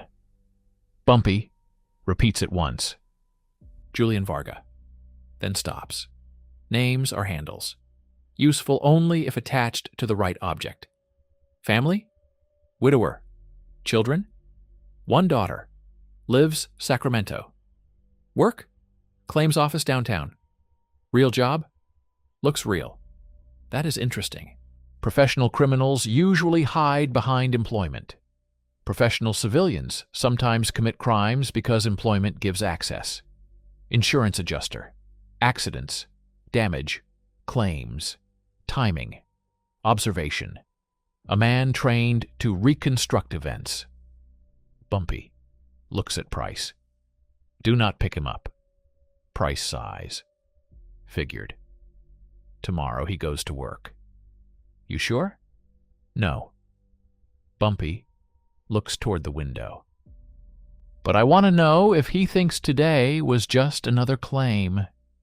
2243. The hotel corridor quiets. Bumpy turns off one lamp, leaves the other on. Shaw returns at 2251 with the microphone. Small, black, cheap, no serial number. Bumpy does not touch it. Put it back. Shaw stares. Back? In the lamp. Why? Because whoever comes to retrieve it should find what they expect. They already took the tape. They may return. Shaw nods. He understands. They are done chasing clues tonight. Now they protect the illusion that clues are still hidden. Bumpy sits, shoulder pulsing. He finally takes 2 aspirin. No ceremony. Pain has already delivered its message. The bruise will remain tomorrow. Good. Let people see it. A public injury creates gossip. Gossip travels faster than cars. By morning, San Francisco will know somebody struck Bumpy Johnson and survived the afternoon. That rumor is dangerous. But danger can be bait too. Whoever celebrates too early may expose themselves. 2302 A final envelope arrives. No bellman, no knock. It slides under the door while both men are awake. Shaw reaches for it. Bumpy gestures no. They wait. Footsteps retreat. Slow, not running. Price is downstairs. Cannot intercept without exposing surveillance. Bumpy lets the footsteps disappear. Then opens envelope. Inside is no note. Only a photograph. Taken at Bell and Anchor. 1203. Exact moment. Vincent swings the chair. Bumpy half-turned. Vincent behind him. Fabry at edge of frame. Gallo's hand already moving toward his jacket. The photograph was taken before the gun came out. From above. Probably storage level. Professional angle.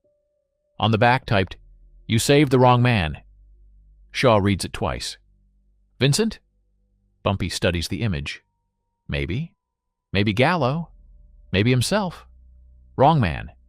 3 words. 3 possible meanings. That is intentional. Ambiguity is leverage because the victim finishes the threat himself. 2311. Bumpy places the photograph beside Daniel's childhood picture. 2 images. One family before, one violence now. Both selected by the same unseen intelligence. Shaw asks, "What happens tomorrow?" Bumpy looks at the clock. 2311. "Tomorrow we find Daniel. You think he's alive?" Bumpy pauses. "Somebody needs us uncertain." That's not an answer. It's the answer we have. And Vincent? We find him too. And Fabry? Watch. Viscari? Watch.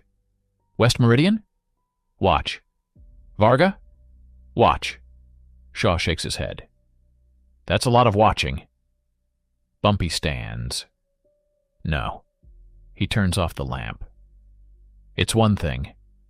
What? Bumpy looks through the narrow gap in the curtains. Across the street, a car starts. Headlights remain off. Then it rolls away. We find out who moves when they think I'm leaving. The city is quiet now, but silence here is not absence of sound. It is a command waiting to be understood. 2319 Shaw sleeps in the adjoining room. Bumpy does not. Not yet. He sits beside the window with the chair photograph in one hand. Vincent's face is visible in profile. Rage, pain, certainty. That last part matters most. Vincent had not looked like a man guessing. He looked like a man who had been given proof. The strongest lies do not replace truth. They borrow it. A real pass number. A real missing brother. A real car. A real waterfront. A real photograph. Then one false connection between them. That is enough. People rarely examine the bridge when both shores are real. Bumpy studies Fabry in the photograph. The broker's eyes are not on Vincent. Not on Bumpy. They are aimed upward. Toward the place where the camera was. Bumpy stops breathing for half a beat. There? Something new? Something nobody noticed? 2327. He wakes Shaw. No urgency in his voice. That makes Shaw move faster. Bumpy hands him the photograph. Look at Fabry. Shaw studies it. He's watching the fight. No. Then what? Follow his eyes. Shaw does. Upward. Balcony. Camera position. His expression changes. He knew. Maybe. Shaw almost laughs despite the hour. Even now? Especially now. Fabry may have known someone was photographing, or merely heard movement above, or expected a man there. But his gaze gives them a direction. The photographer. If they find him, they may find who ordered the record. Bumpy takes back the image. The story is no longer about Vincent's chair. The chair was loud. That was its job. Noise makes people look at the wrong thing. Above the noise, somebody documented every reaction. The real weapon may have been the camera. 2336 Bumpy lies down, fully dressed. Hat on the bedside table, shoulders stiff. Window cracked 1 inch. The bay cannot be seen from the bed. Only city light. He thinks of the stopwatch. 8 minutes. Test 1. Then the typed sentence. He stopped the gun. Then the photograph. You saved the wrong man. A pattern emerges. Not complete. But enough to know the next day will not be about revenge. Not yet. Revenge is what everybody expects from Bumpy Johnson after public humiliation. That expectation may itself be part of Test 2. Whoever built this wants anger. Predictable anger. Fast punishment. A body. A response. Bumpy closes his eyes.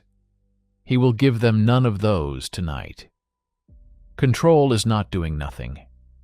Control is making stillness expensive for the other man. Somewhere in the city, somebody is waiting for Bumpy to react. Let him wait. 23:44. The last thing Bumpy hears before sleep is a foghorn. Low, distant, water calling through darkness. He thinks of Daniel Belandi. Alive, dead, hidden, recorded. He thinks of Vincent, angry enough to swing a chair at a man he had never met.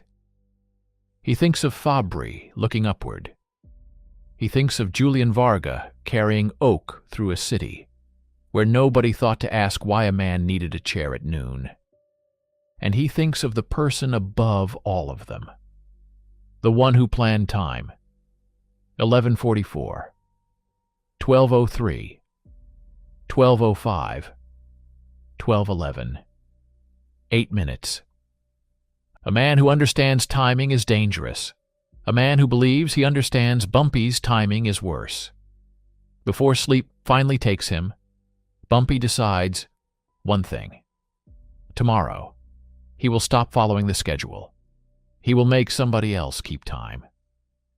And somewhere beyond the city lights, Alcatraz sits in black water, waiting. 7:08. Bumpy wakes before the telephone. That matters. Men who wake to bells spend the day answering other people. Men who wake before them still own a few minutes. San Francisco is pale beyond the glass. Fog. Roofs. A strip of water between buildings. His shoulder has stiffened overnight.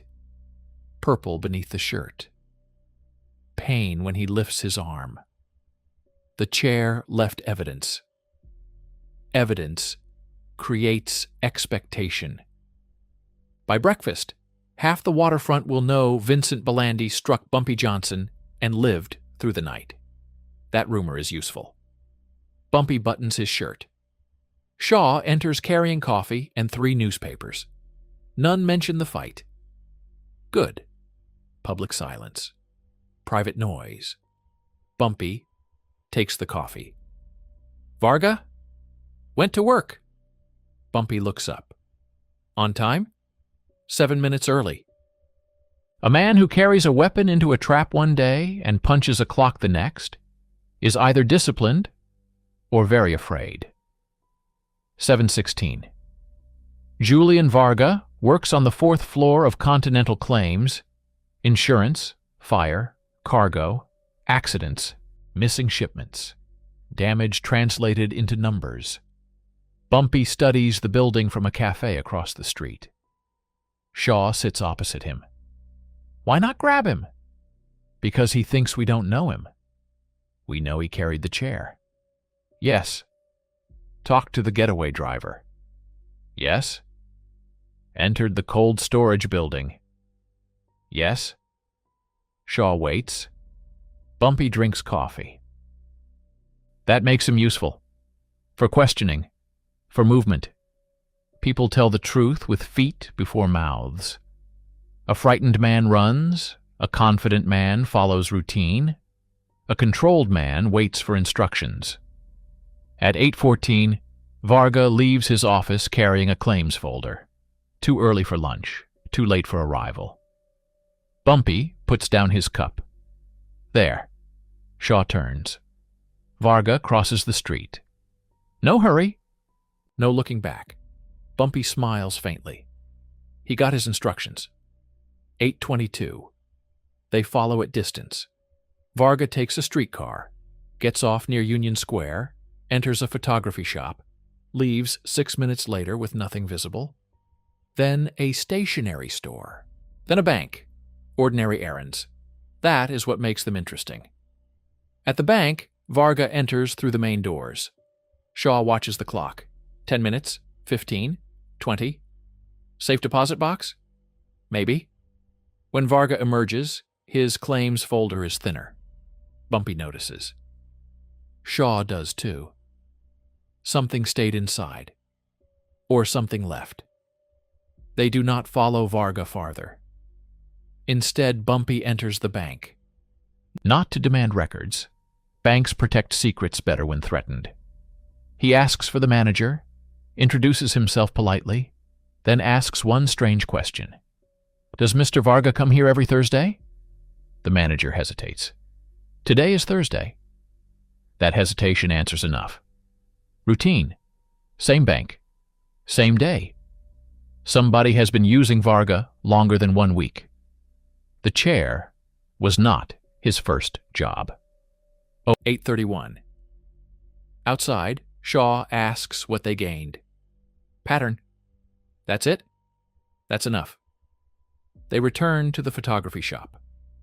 Owner remembers Varga. Of course. Insurance men bring damaged film claims sometimes. But today Varga did not bring film. He collected photographs. How many? Bumpy asks. The owner thinks. Maybe 12. What size? 8 by 10. Negatives? No. Who ordered them? The owner reaches beneath the counter. Work ticket, cash order, name, J. Vale, false. But beneath the name sits an order number. The photographs were developed from film delivered Tuesday morning. Tuesday.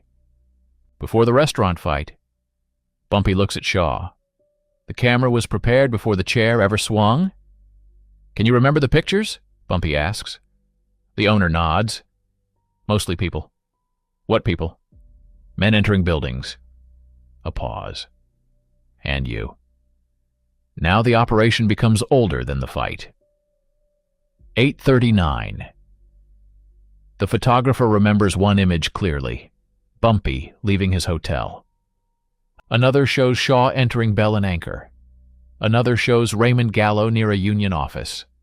Another shows Matteo Viscari. Another Daniel Belandi. Bumpy stops. When? The owner misunderstands. When was it developed? No. Bumpy leans slightly closer. When was the photograph taken? The owner checks the processing envelope. No date, but he remembers the image. Daniel stood beside a warehouse door. Alive. No visible injury.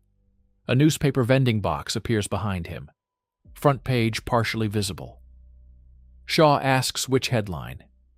The owner squints, trying to remember. Something about a ferry accident. Bumpy looks at Shaw. Shaw knows immediately. That headline ran Monday. Daniel disappeared Sunday. So Daniel was alive at least one day after his disappearance.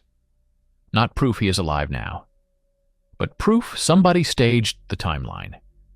The first solid wall in the lie finally cracks. 8:47 Bumpy asks whether the photograph still exists. No. Varga collected all copies. Negative. Collected too. That is unusual. Customers rarely take negatives unless instructed. Bumpy, thanks the owner, pays for nothing.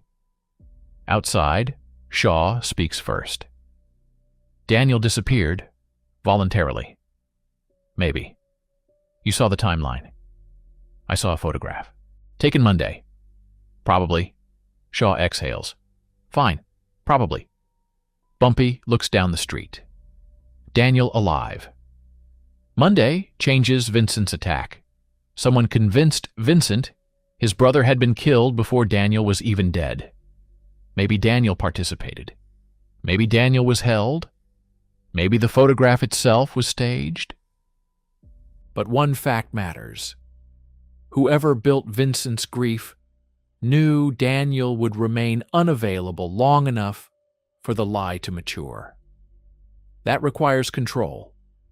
You cannot promise a disappearance unless you control the missing man, or unless the missing man is helping you. Both possibilities are bad. One is worse. 8:55 Price arrives with news. West Meridian Freight owns no typewriter matching the anonymous notes. That trail collapses. Good. Bumpy expected at least one planted connection to fail. But the stationery. West Meridian buys Bay Crown paper. So do hundreds of businesses. The company was meant to look guilty. Too early. Too clean. Bumpy removes it from the center of his thinking. Shaw says, then Leonard Say may be innocent. Innocent is a large word. Not involved? Better. Price adds something. The cream Ford driver has vanished. Apartment empty, clothes gone. Landlord says he left before dawn. Bumpy looks toward Varga's office building. One operative maintains routine. Another runs. Different instructions. Or different knowledge. Find the driver. Price nods. Alive? Bumpy looks at him. I didn't ask for anything else. Violence is not investigation. Dead men confirm whatever story the living need. 9:04. The next move comes from Vincent. Not by telephone. A boy approaches Bumpy outside the cafe. Maybe 13. Cap too large. Envelope in hand. Man gave me $5. What man? Don't know. Where? Corner. Still there? No. Bumpy gives the boy another $5. For what? For remembering. The boy thinks. Gray coat? Funny ear? Scar beside right ear? The Ford driver. Not gone. Still working. Inside the envelope is a torn piece of menu. Bell and Anchor.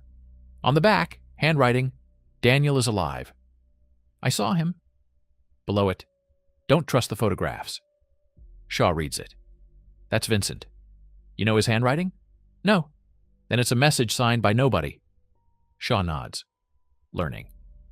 At the bottom is one more line. Ask what was missing during the 8 minutes. Bumpy reads that twice. Now Vincent is asking the right question. 9:12. What was missing? Bumpy reconstructs the fight again. 8 minutes. Everyone watched Vincent. Everyone watched Bumpy. Gallows pistol, broken bottle, kitchen, escape.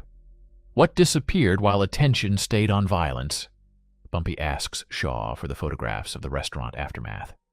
They return to the hotel. Spread prints across the bed. Before, after, tables, chairs, doors, light, people. Bumpy does not look for what changed. He looks for absence. At first, nothing. Then Shaw sees it. Fabry's briefcase. In a photograph taken before the meeting, Gabriel Fabry's leather case sits beside his chair. In the aftermath photographs, gone. Bumpy remembers Fabry leaving with only his coat. No case. Maybe he moved it. Maybe. They enlarge another image with a magnifying glass. At the edge of the kitchen doorway, during the fight, a hand, holding dark leather. Someone used the violence to remove Fabry's briefcase. 9:21. Now the 8 minutes have a second purpose. Not merely the gun. The gun was spectacle. The briefcase may have been theft. Bumpy calls Fabry. No answer at office. No answer at home. Shaw looks uneasy. He know the case is gone? If it mattered, yes. Why didn't he mention it? Good question. They drive to Fabry's office. Door unlocked. Receptionist absent. Inside, drawers are open. Not smashed. Searched. Carefully. Fabry's desk is clean except for a telephone and a glass of water. Water still half full. Bumpy touches nothing. On the floor beside the desk lies one cufflink. Silver. Initials. G.F. Shaw looks at Bumpy. Second one. Yes. The first was at Bell and Anchor. This one belongs here. Pair separated. That makes the first cufflink real. Fabry was close to the place where it fell. But that still does not tell them why. 9:29. A noise comes from the back room. Shaw moves first. Bumpy follows. Fabry sits on the floor behind a filing cabinet. Alive. Blood at his temple. Hands tied in front. Not professionally.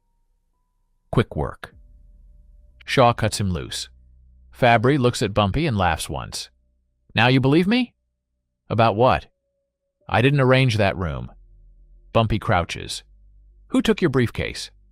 Fabry's laugh stops. How do you know? Answer. Fabry looks toward Shaw. Then Bumpy. I don't know. What was inside? Contracts. What else? Nothing. Bumpy stands.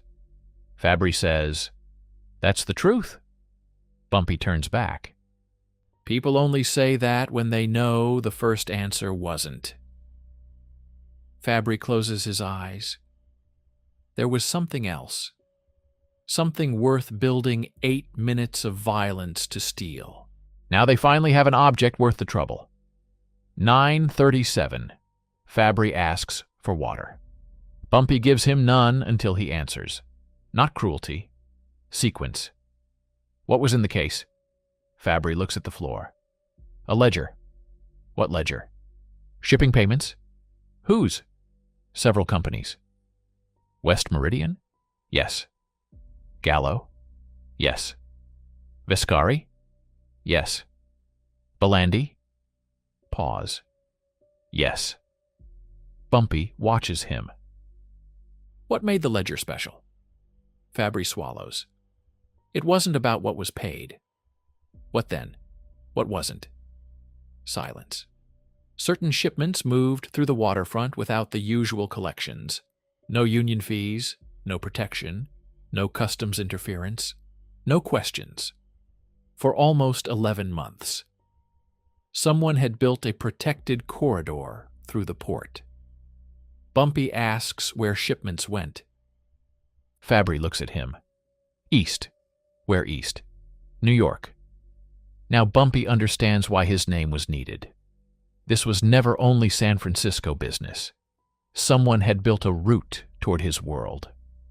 0946. The ledger contained dates, companies, truck numbers, dock assignments, and coded initials. Fabry had been collecting them because he wanted leverage. Against who? I didn't know yet. Bumpy almost smiles. You collected leverage before knowing the target. That's my business. No. Bumpy looks around the searched office. That was your business. Fabry touches the blood at his temple. The ledger disappeared during the fight. Then somebody came here this morning searching for copies. Were there copies? Fabry hesitates. Bumpy sees it. Yes. Where? Not here. Where? Fabry looks at him. If I tell you, I'm dead. Bumpy answers softly. If they think you have it, you're already negotiating with the same result. Fabry understands. Fear changes shape. He gives an address, a safe deposit box. Different bank from Vargas. Bumpy and Shaw exchange a glance. Banks again. Paper hiding behind steel. 0954. They leave Fabry with Price. Bumpy gives one instruction. Keep him visible. Fabry looks confused. Visible? If they wanted you dead, you'd be dead. What do they want? To know where your copy is. Fabry's face loses color. Bumpy continues. So let them see you alive. A living man can carry false information. A dead one cannot.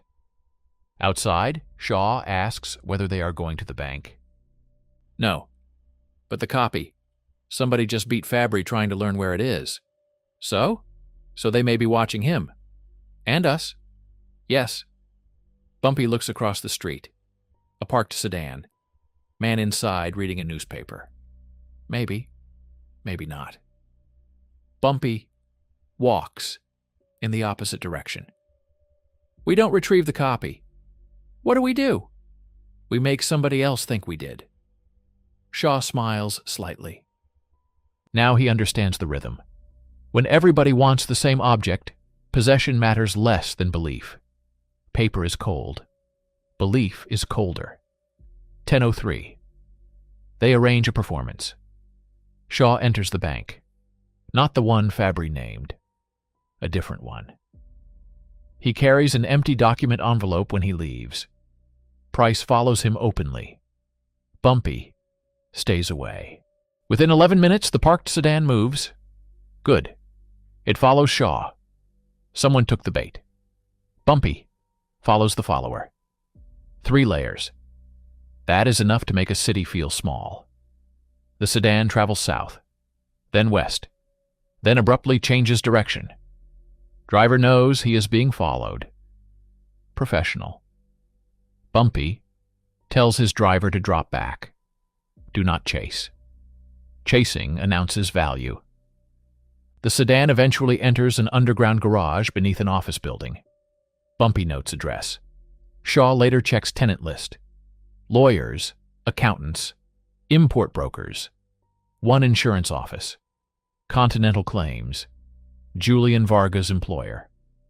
Now Varga moves from messenger to structure. The respectable office is part of the machine.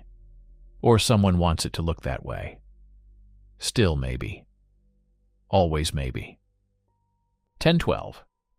Bumpy does not enter Continental Claims. Instead, he calls Varga's desk. Varga answers. Continental Claims? Julian? Silence. Only half a second. Enough. Who is this? You carried the chair. Longer silence. Then Varga hangs up. Bumpy smiles. Not because Varga is frightened. Because Varga did not deny it. 30 seconds later, Bumpy watches from across the street. 4th floor window. A figure rises. Moves quickly. Another figure joins him. Then blinds close. Movement. Shaw says, Now. Now. They enter. Elevator. 4th floor. Receptionist says Varga is unavailable. Bumpy walks past her. No running. No shouting. Authority looks strongest when nobody can tell where permission ended. Varga's office door is open, empty, rear window open, fire escape, gone. On his desk sits a photograph. Bumpy at bell and anchor. And beneath it, one word. Failed. 10:21. Shaw reaches the fire escape. No Varga. Bumpy studies the office, insurance forms, cargo photographs, maps. Nothing dramatic. Then a wall calendar. Several dates marked with small black dots. No notes. 1 dot on Sunday. Daniel's disappearance. 1 on Wednesday. The fight. 1 today. Bumpy looks at the clock. Today's dot means another scheduled event. Test 2. Shaw sees it. What happens today? Bumpy does not answer. He checks drawers. Locked. Shaw opens one with a letter opener. Inside are photographs. Gallo, Viscari, Fabry, Daniel, Vincent, Bumpy, and one man Bumpy does not recognize. Tall, balding, about 50, photographed outside a hospital. Name handwritten beneath, Owen Creed. Shaw recognizes him. Federal Customs investigator. Now the protected shipping corridor has another dimension. This is not just theft. Someone has been watching the man who could expose it legally. 10:29. Another photograph shows Creed entering Bell and Anchor 3 days before the meeting. Serrano never mentioned him. Another shows Daniel Belandi meeting Creed outside a church. Now Daniel's disappearance acquires motive. Daniel may have been talking. Maybe to Customs. Maybe against the corridor. Maybe he discovered it through invoices. Vincent's grief was not chosen randomly. Daniel was already inside the problem. Bumpy arranges the photographs. Daniel, Creed, Fabry, Ledger, Varga, the chair. A route begins to appear. But one question remains. Why involve Bumpy? Then he finds another photograph. New York, Harlem, a warehouse. Bumpy recognizes. Not his, but close enough to matter. On the back, Final Destination. Someone has been moving cargo from San Francisco to Harlem without Bumpy's knowledge, using his reputation as cover. Now the insult becomes business, and business becomes personal. 10:38. The telephone rings in Varga's office. Nobody moves. Second ring. Bumpy answers. Vincent. This time, no whisper. You found his office. Bumpy looks at Shaw. How do you know? I was there. When? Before you. Where are you now? Moving. Daniel? Alive. You saw him? Yes. Face to face? Yes. Bumpy waits. Did he call you Vin?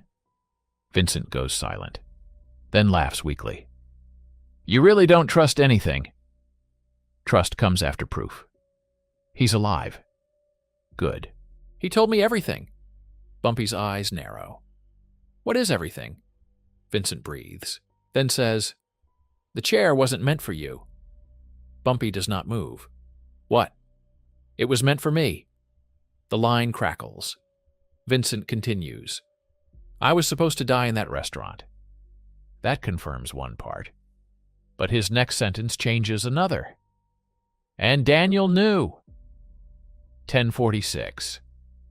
Bumpy says nothing. Silence makes frightened men fill space. Vincent does. Daniel helped them. Who? I don't know all the names. Then start with one. My brother. That's not enough.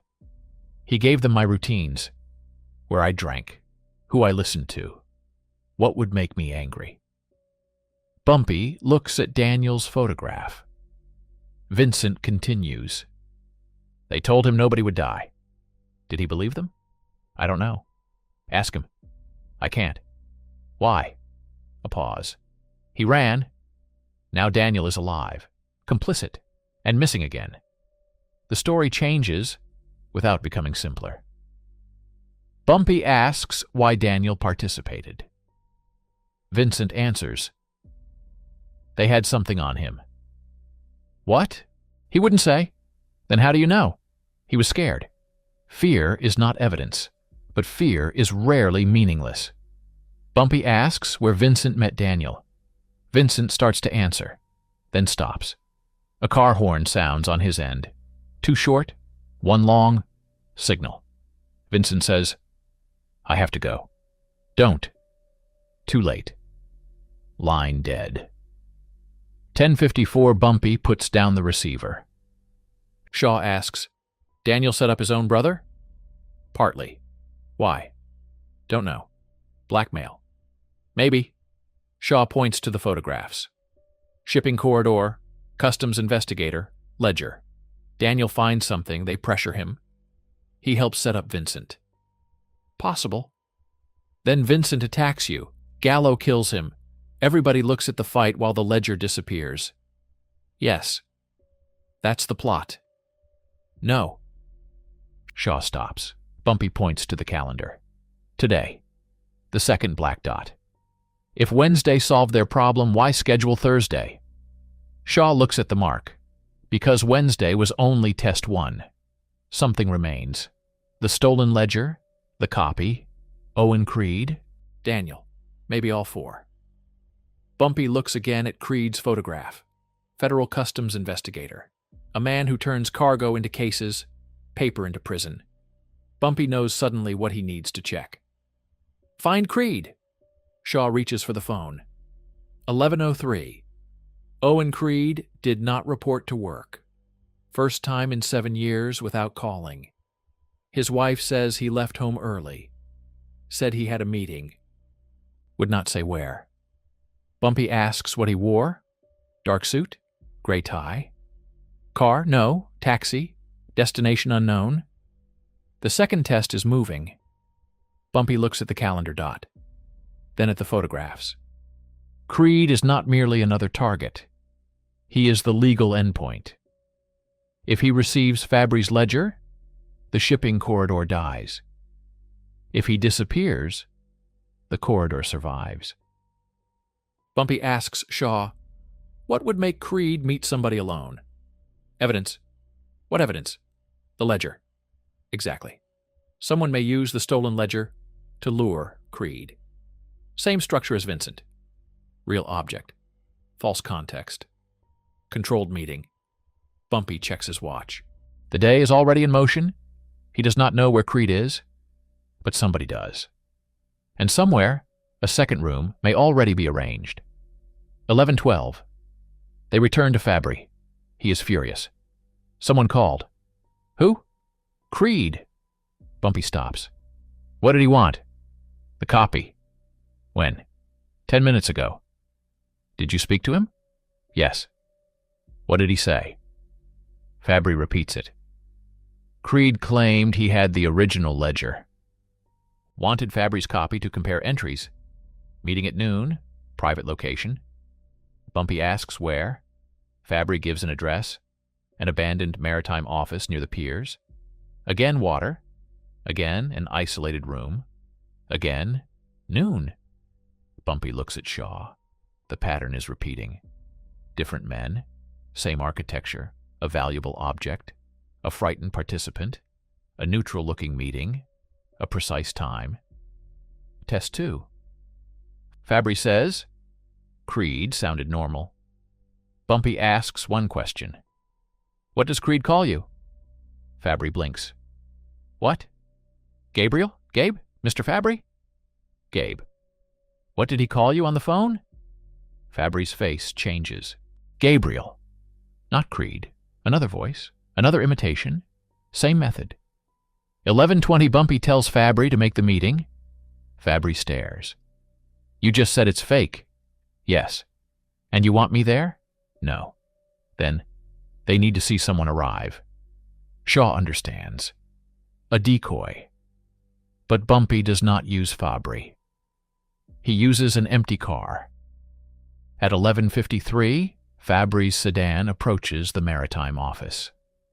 Price drives, hat low, from distance, silhouette enough. He parks, does not exit. Bumpy watches from a warehouse roof across the street. Shaw beside him. No rifles. No police. No spectacle. At 11:57, a man enters the maritime office. Not Varga. Not the Ford driver. Unknown. At 11:59, another man arrives. Owen Creed. Real. Alive. Walking directly into the trap. Bumpy's jaw tightens. Creed received his own invitation. Different bait. Same room. The planner is bringing both sides together without either knowing why. 12:01 Creed enters. Price remains in the sedan. Bumpy waits. Shaw whispers, We go. No. He's inside. I know. Could be killed. I know. How long? Bumpy watches the windows. 1 minute. At 12:02, a curtain moves. At 12:03, rear door opens. A man exits, carrying a briefcase. Fabry's briefcase. Original ledger. Now they see the transfer. Shaw moves. Bumpy stops him. Not him. What? Watch the door. At 12:04, Creed emerges, alive, confused, looks around, then returns inside. Why? Because somebody inside said something that pulled him back. At 12:05, a gunshot cracks. 1. Shaw runs. Bumpy follows. No hesitation now. Waiting gathers information. Gunfire ends it. They cross the street. Price exits the sedan. 3 men converge. The second test has reached its loud part. 12:07. Inside, Creed is alive, gun in his hand. Another man lies on the floor, shot through the shoulder. Not dead. The unknown man from 11:57. Creed points the pistol at Bumpy. Stay back. Bumpy stops. Who told you to come? Creed breathes hard. Belandi. Which one? Creed freezes. There. Same trick. Different victim. Daniel. Did you see him? No. Telephone? Yes. What did he promise? Creed lowers the gun slightly. The ledger. Bumpy looks at the wounded man. Who is he? I don't know. The man on the floor laughs through pain. You people are all the same. Bumpy looks at him. Who are you? No answer. Shaw searches him. Wallet, identification, name, Miles Doran, occupation, private investigator, employer field blank, another professional civilian, another man paid to observe, 12:15. Doran refuses to talk. Bumpy does not threaten him. Threats give frightened men something simple to resist. Instead, he asks, What were you supposed to photograph? Doran's eyes move. Tiny. Enough. Creed looks confused. Photograph? Shaw finds a compact camera beneath Doran's coat. There it is. Again. Test 2 was also meant to be documented. Bumpy looks around. Creed, with gun. Wounded Doran. Fabry's sedan outside, perfect photograph. Federal investigator apparently shooting a man during a secret meeting connected to a criminal broker. One image could destroy Creed's credibility. The ledger could disappear. Any future investigation becomes contaminated. Wednesday tested Bumpy's restraint. Thursday manufactures Creed's disgrace. Different tests. Same principle. Make a man behave naturally inside an unnatural room. Then preserve only the frame that serves you. Photography is not memory. It is selection. And whoever built this operation understands selection better than violence. 12:23. Bumpy asks Doran who hired him. Doran smiles. You know. No. You think you do? Then help me. Doran laughs. Go to hell. Bumpy nods. Fair answer. He turns to Creed. Where's Daniel? Creed looks surprised. I thought you had him. There. Another false assumption planted. Creed believed Bumpy had Daniel. Vincent believed Bumpy killed Daniel. Fabry believed Creed called. Everyone has been given a different version of the same missing man. Daniel Belandi is not merely leverage. He is the central fiction. A man turned into multiple stories. Bumpy looks at Doran again. Is Daniel alive? Doran says nothing. Bumpy watches his face, then asks differently. Did you see Daniel this morning? Doran's eyes move toward the door. Not answer. Direction. Somebody outside. Bumpy turns. A shadow crosses frosted glass. Then running footsteps. 12:31. Price goes after him. Bumpy remains. Shaw checks Doran's wound. Creed lowers his pistol fully. The briefcase is gone. Original ledger moved during the confusion. Again. Noise covers transfer. Same architecture. Bumpy sees it now. The planner repeats methods because repetition creates confidence. That is weakness. Every machine eventually reveals its gears. Price returns 5 minutes later. Lost the runner, but found something dropped in the alley. A hotel key. Room 417. Hotel name stamped on brass. The St. Francis. Shaw asks. Daniel? Bumpy looks at the key. Maybe. This time nobody complains about the word. They leave Creed with instructions to say nothing publicly. Doran gets medical attention under a false explanation. Not mercy, preservation. Bumpy wants him alive. A living professional eventually needs money, lawyer, employer, or escape. All four create movement. Dead men only create funerals. And funerals attract people who already know the answer. 12:40. Room 417 is empty, bed unmade, coffee cold, one men's jacket, size matching Daniel's build, shaving kit, no luggage. In the wastebasket, torn photograph. Bumpy assembles pieces on desk. Vincent, recent, taken outside bell and anchor yesterday before the meeting. Someone photographed Vincent before he attacked. On the back, handwritten, he still doesn't know. Shaw reads it. Know what? Bumpy searches the room. Bathroom, closet, drawers. Inside, Gideon Bible, folded paper, a train ticket. San Francisco to Chicago. Tomorrow. Name. Daniel Belandi. If genuine, Daniel planned to leave. Or somebody planned for his name to leave.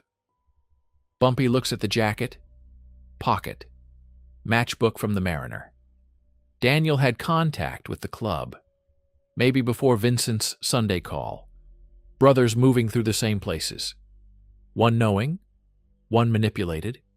The gap between them is where the truth lives. 12:49. Telephone rings. Bumpy answers. No greeting. Daniel Belandi speaks. At least the voice claims to be Daniel. Mr. Johnson. Daniel. You found the room? Yes. Vincent. Alive. Daniel exhales. Relief. Real or performed. Bumpy asks, why did you give them your brother?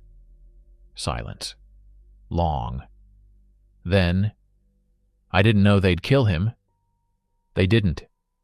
They were supposed to scare him. With me? Yes.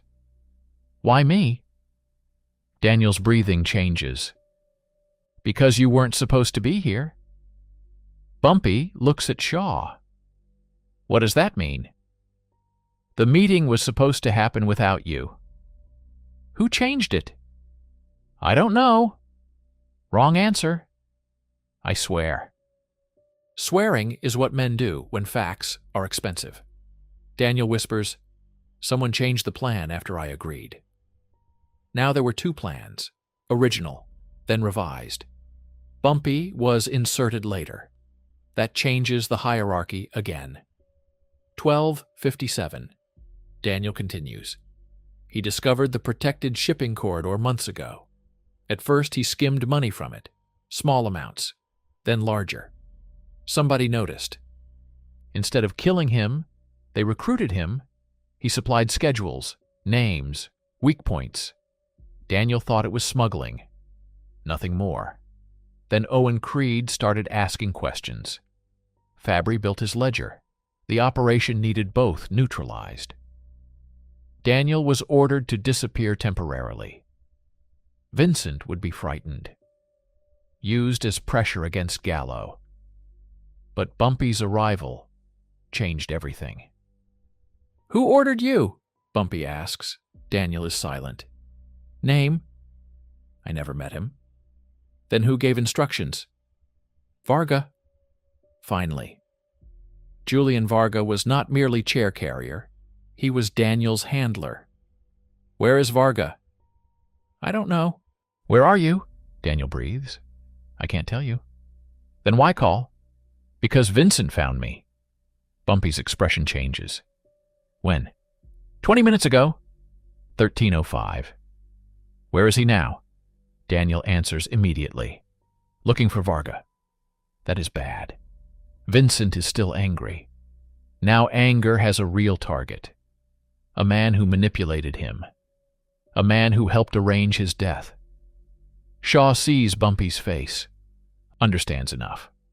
Bumpy asks Daniel, does Vincent have a gun? Yes. Where did Varga go? I don't know. Where would Vincent look? Silence. Then Daniel gives one location, an insurance records warehouse near the waterfront. Varga used it for meetings. Bumpy hangs up. No debate. They move. Car. Fast. But not reckless. Streets pass. Signals. Hills. The bay. Bumpy's shoulder hurts with every turn.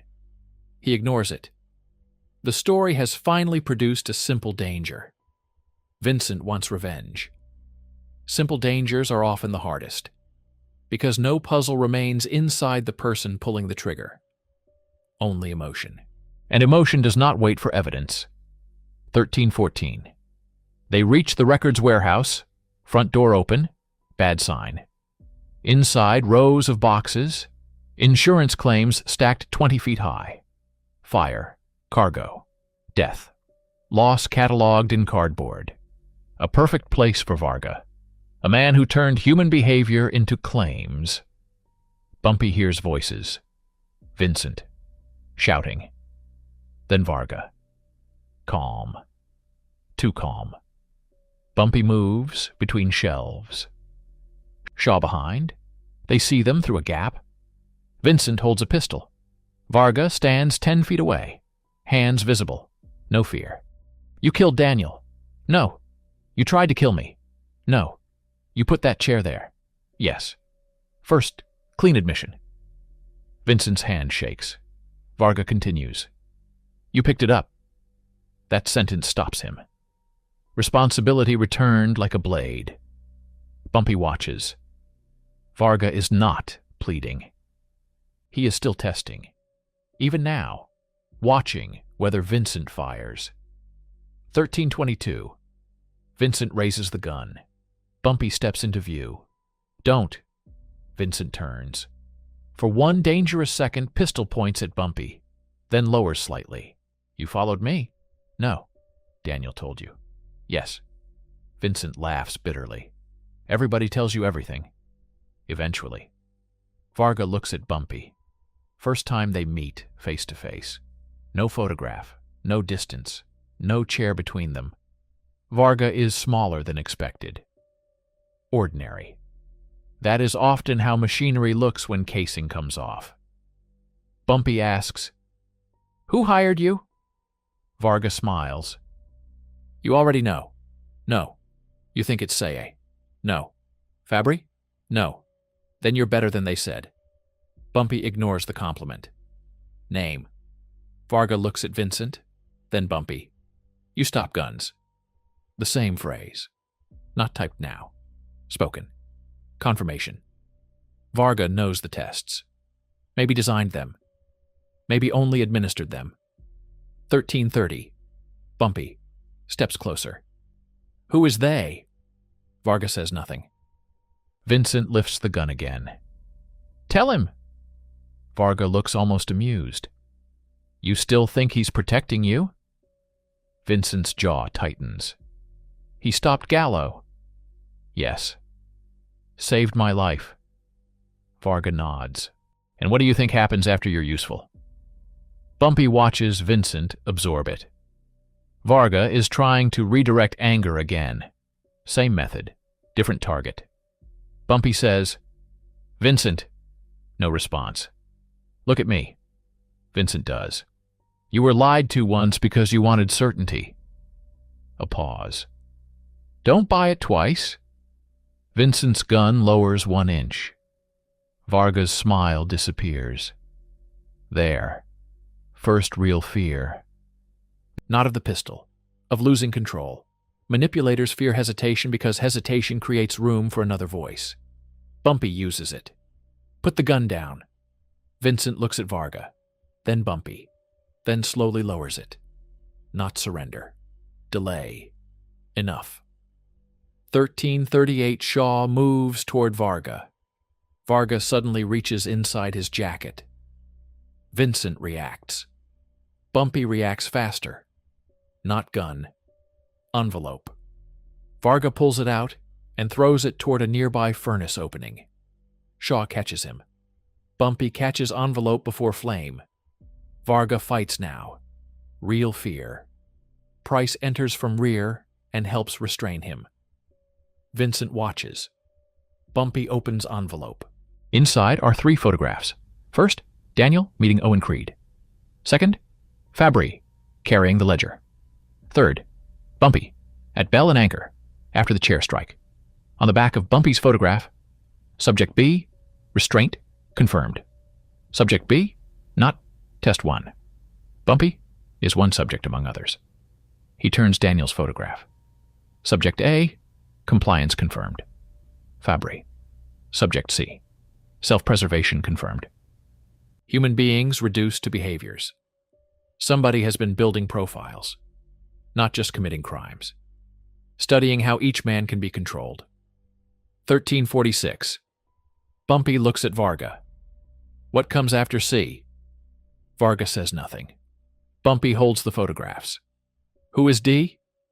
Nothing. Vincent steps closer. Varga finally speaks. You won't like it. Name.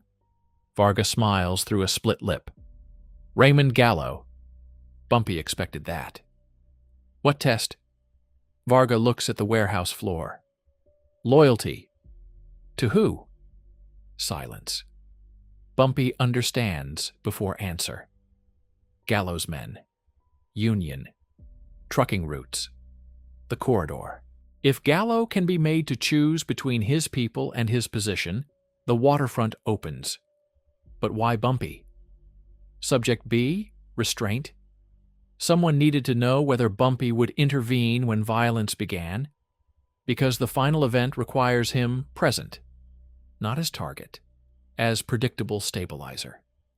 They expect Bumpy to stop a war long enough for something else to happen. That is the larger trap. Varga finally says, "You were never supposed to die." Vincent looks at Bumpy. Varga adds, "You were supposed to keep everyone else alive." 1354. That sentence lands harder than the chair. Bumpy has been cast in someone else's plan as control. The man who prevents chaos. The man whose reputation keeps people seated. The man who stops guns. They studied him because they need him to behave exactly like himself. That is sophisticated and insulting. Bumpy asks when the final event occurs. Varga laughs. "You think I know? You know enough. I know my part." "What part?"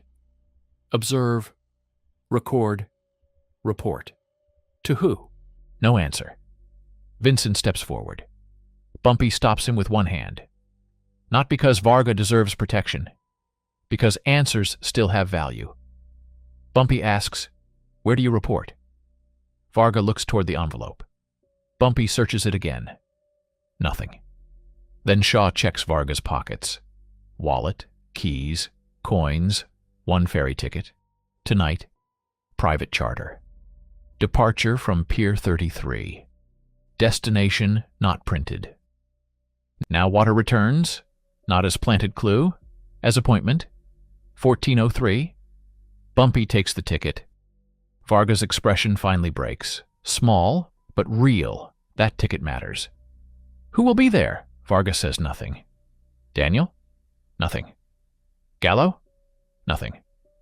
"Your employer?" Varga looks at Bumpy. "Maybe." Bumpy almost smiles.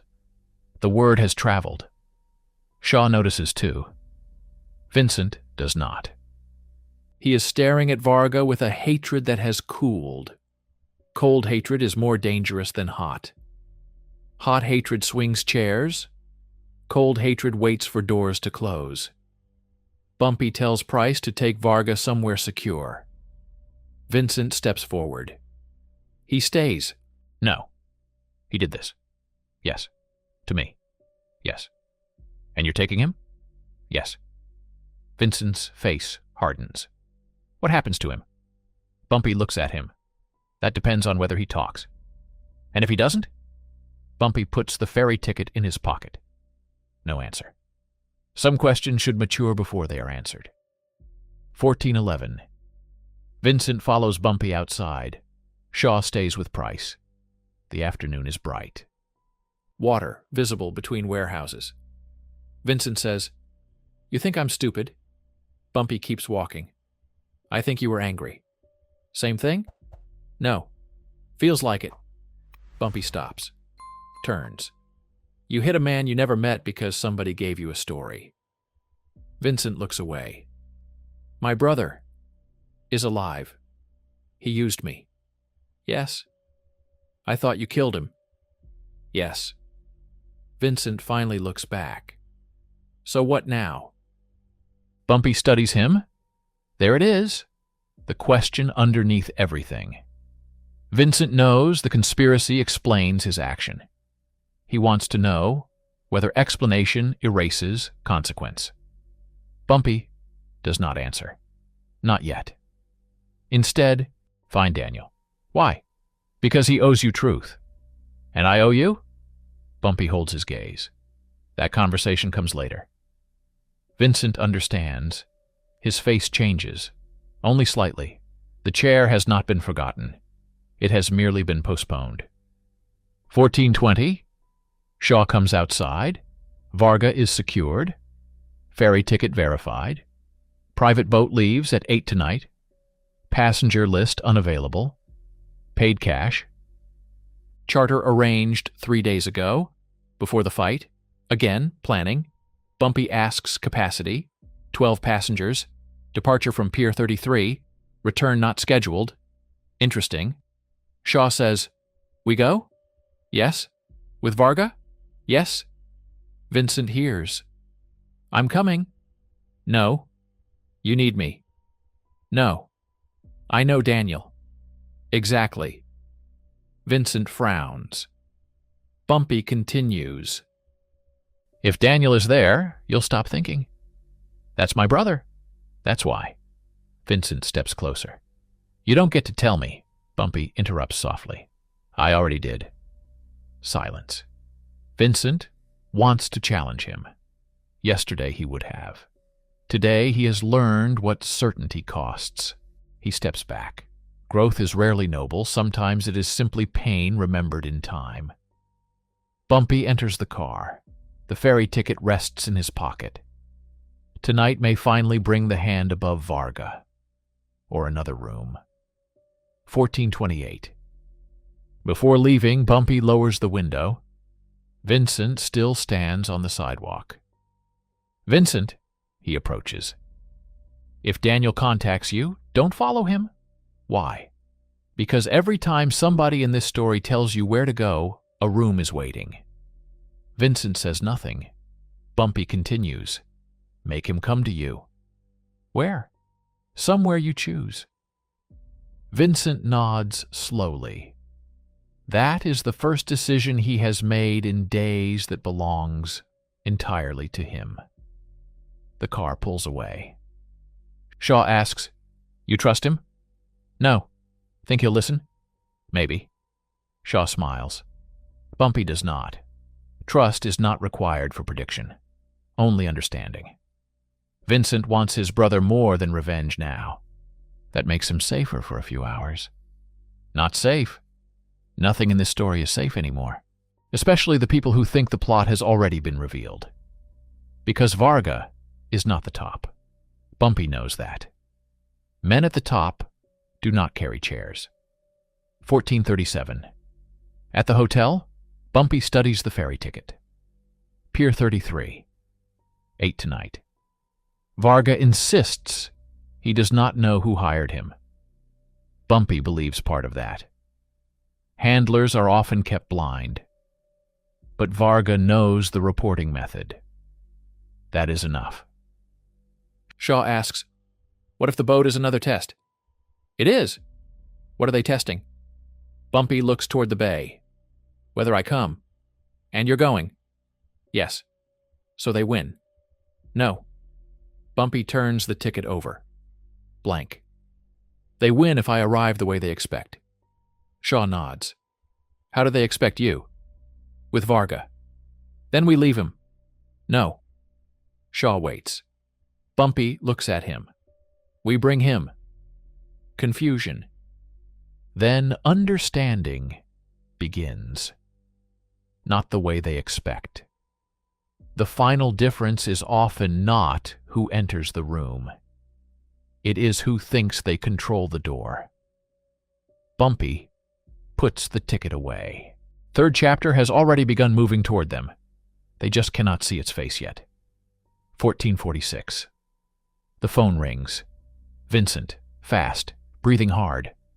Daniel called. Bumpy sits. Where? He wouldn't say. What did he want? To meet. Where? I chose. Good. Did he agree? Yes. When? 6. Where? Vincent names a crowded public market. Better. Bumpy asks, What did he say about tonight?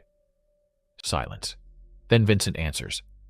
He told me to keep you away from Pier 33. Bumpy's eyes narrow. Why? He said if you get on that boat, somebody dies. Who? He wouldn't say. Did he say Varga? No. Gallo? No. Creed? No. Vincent pauses. He said it's someone you haven't met yet. That is new. Bumpy looks at Shaw. Another person. Another subject. The operation is larger than the known table. Anything else? Yes. Vincent's voice drops. He said the person running this knows you. Bumpy says nothing. Vincent corrects himself. Not knows who you are. A pause. Knows how you think.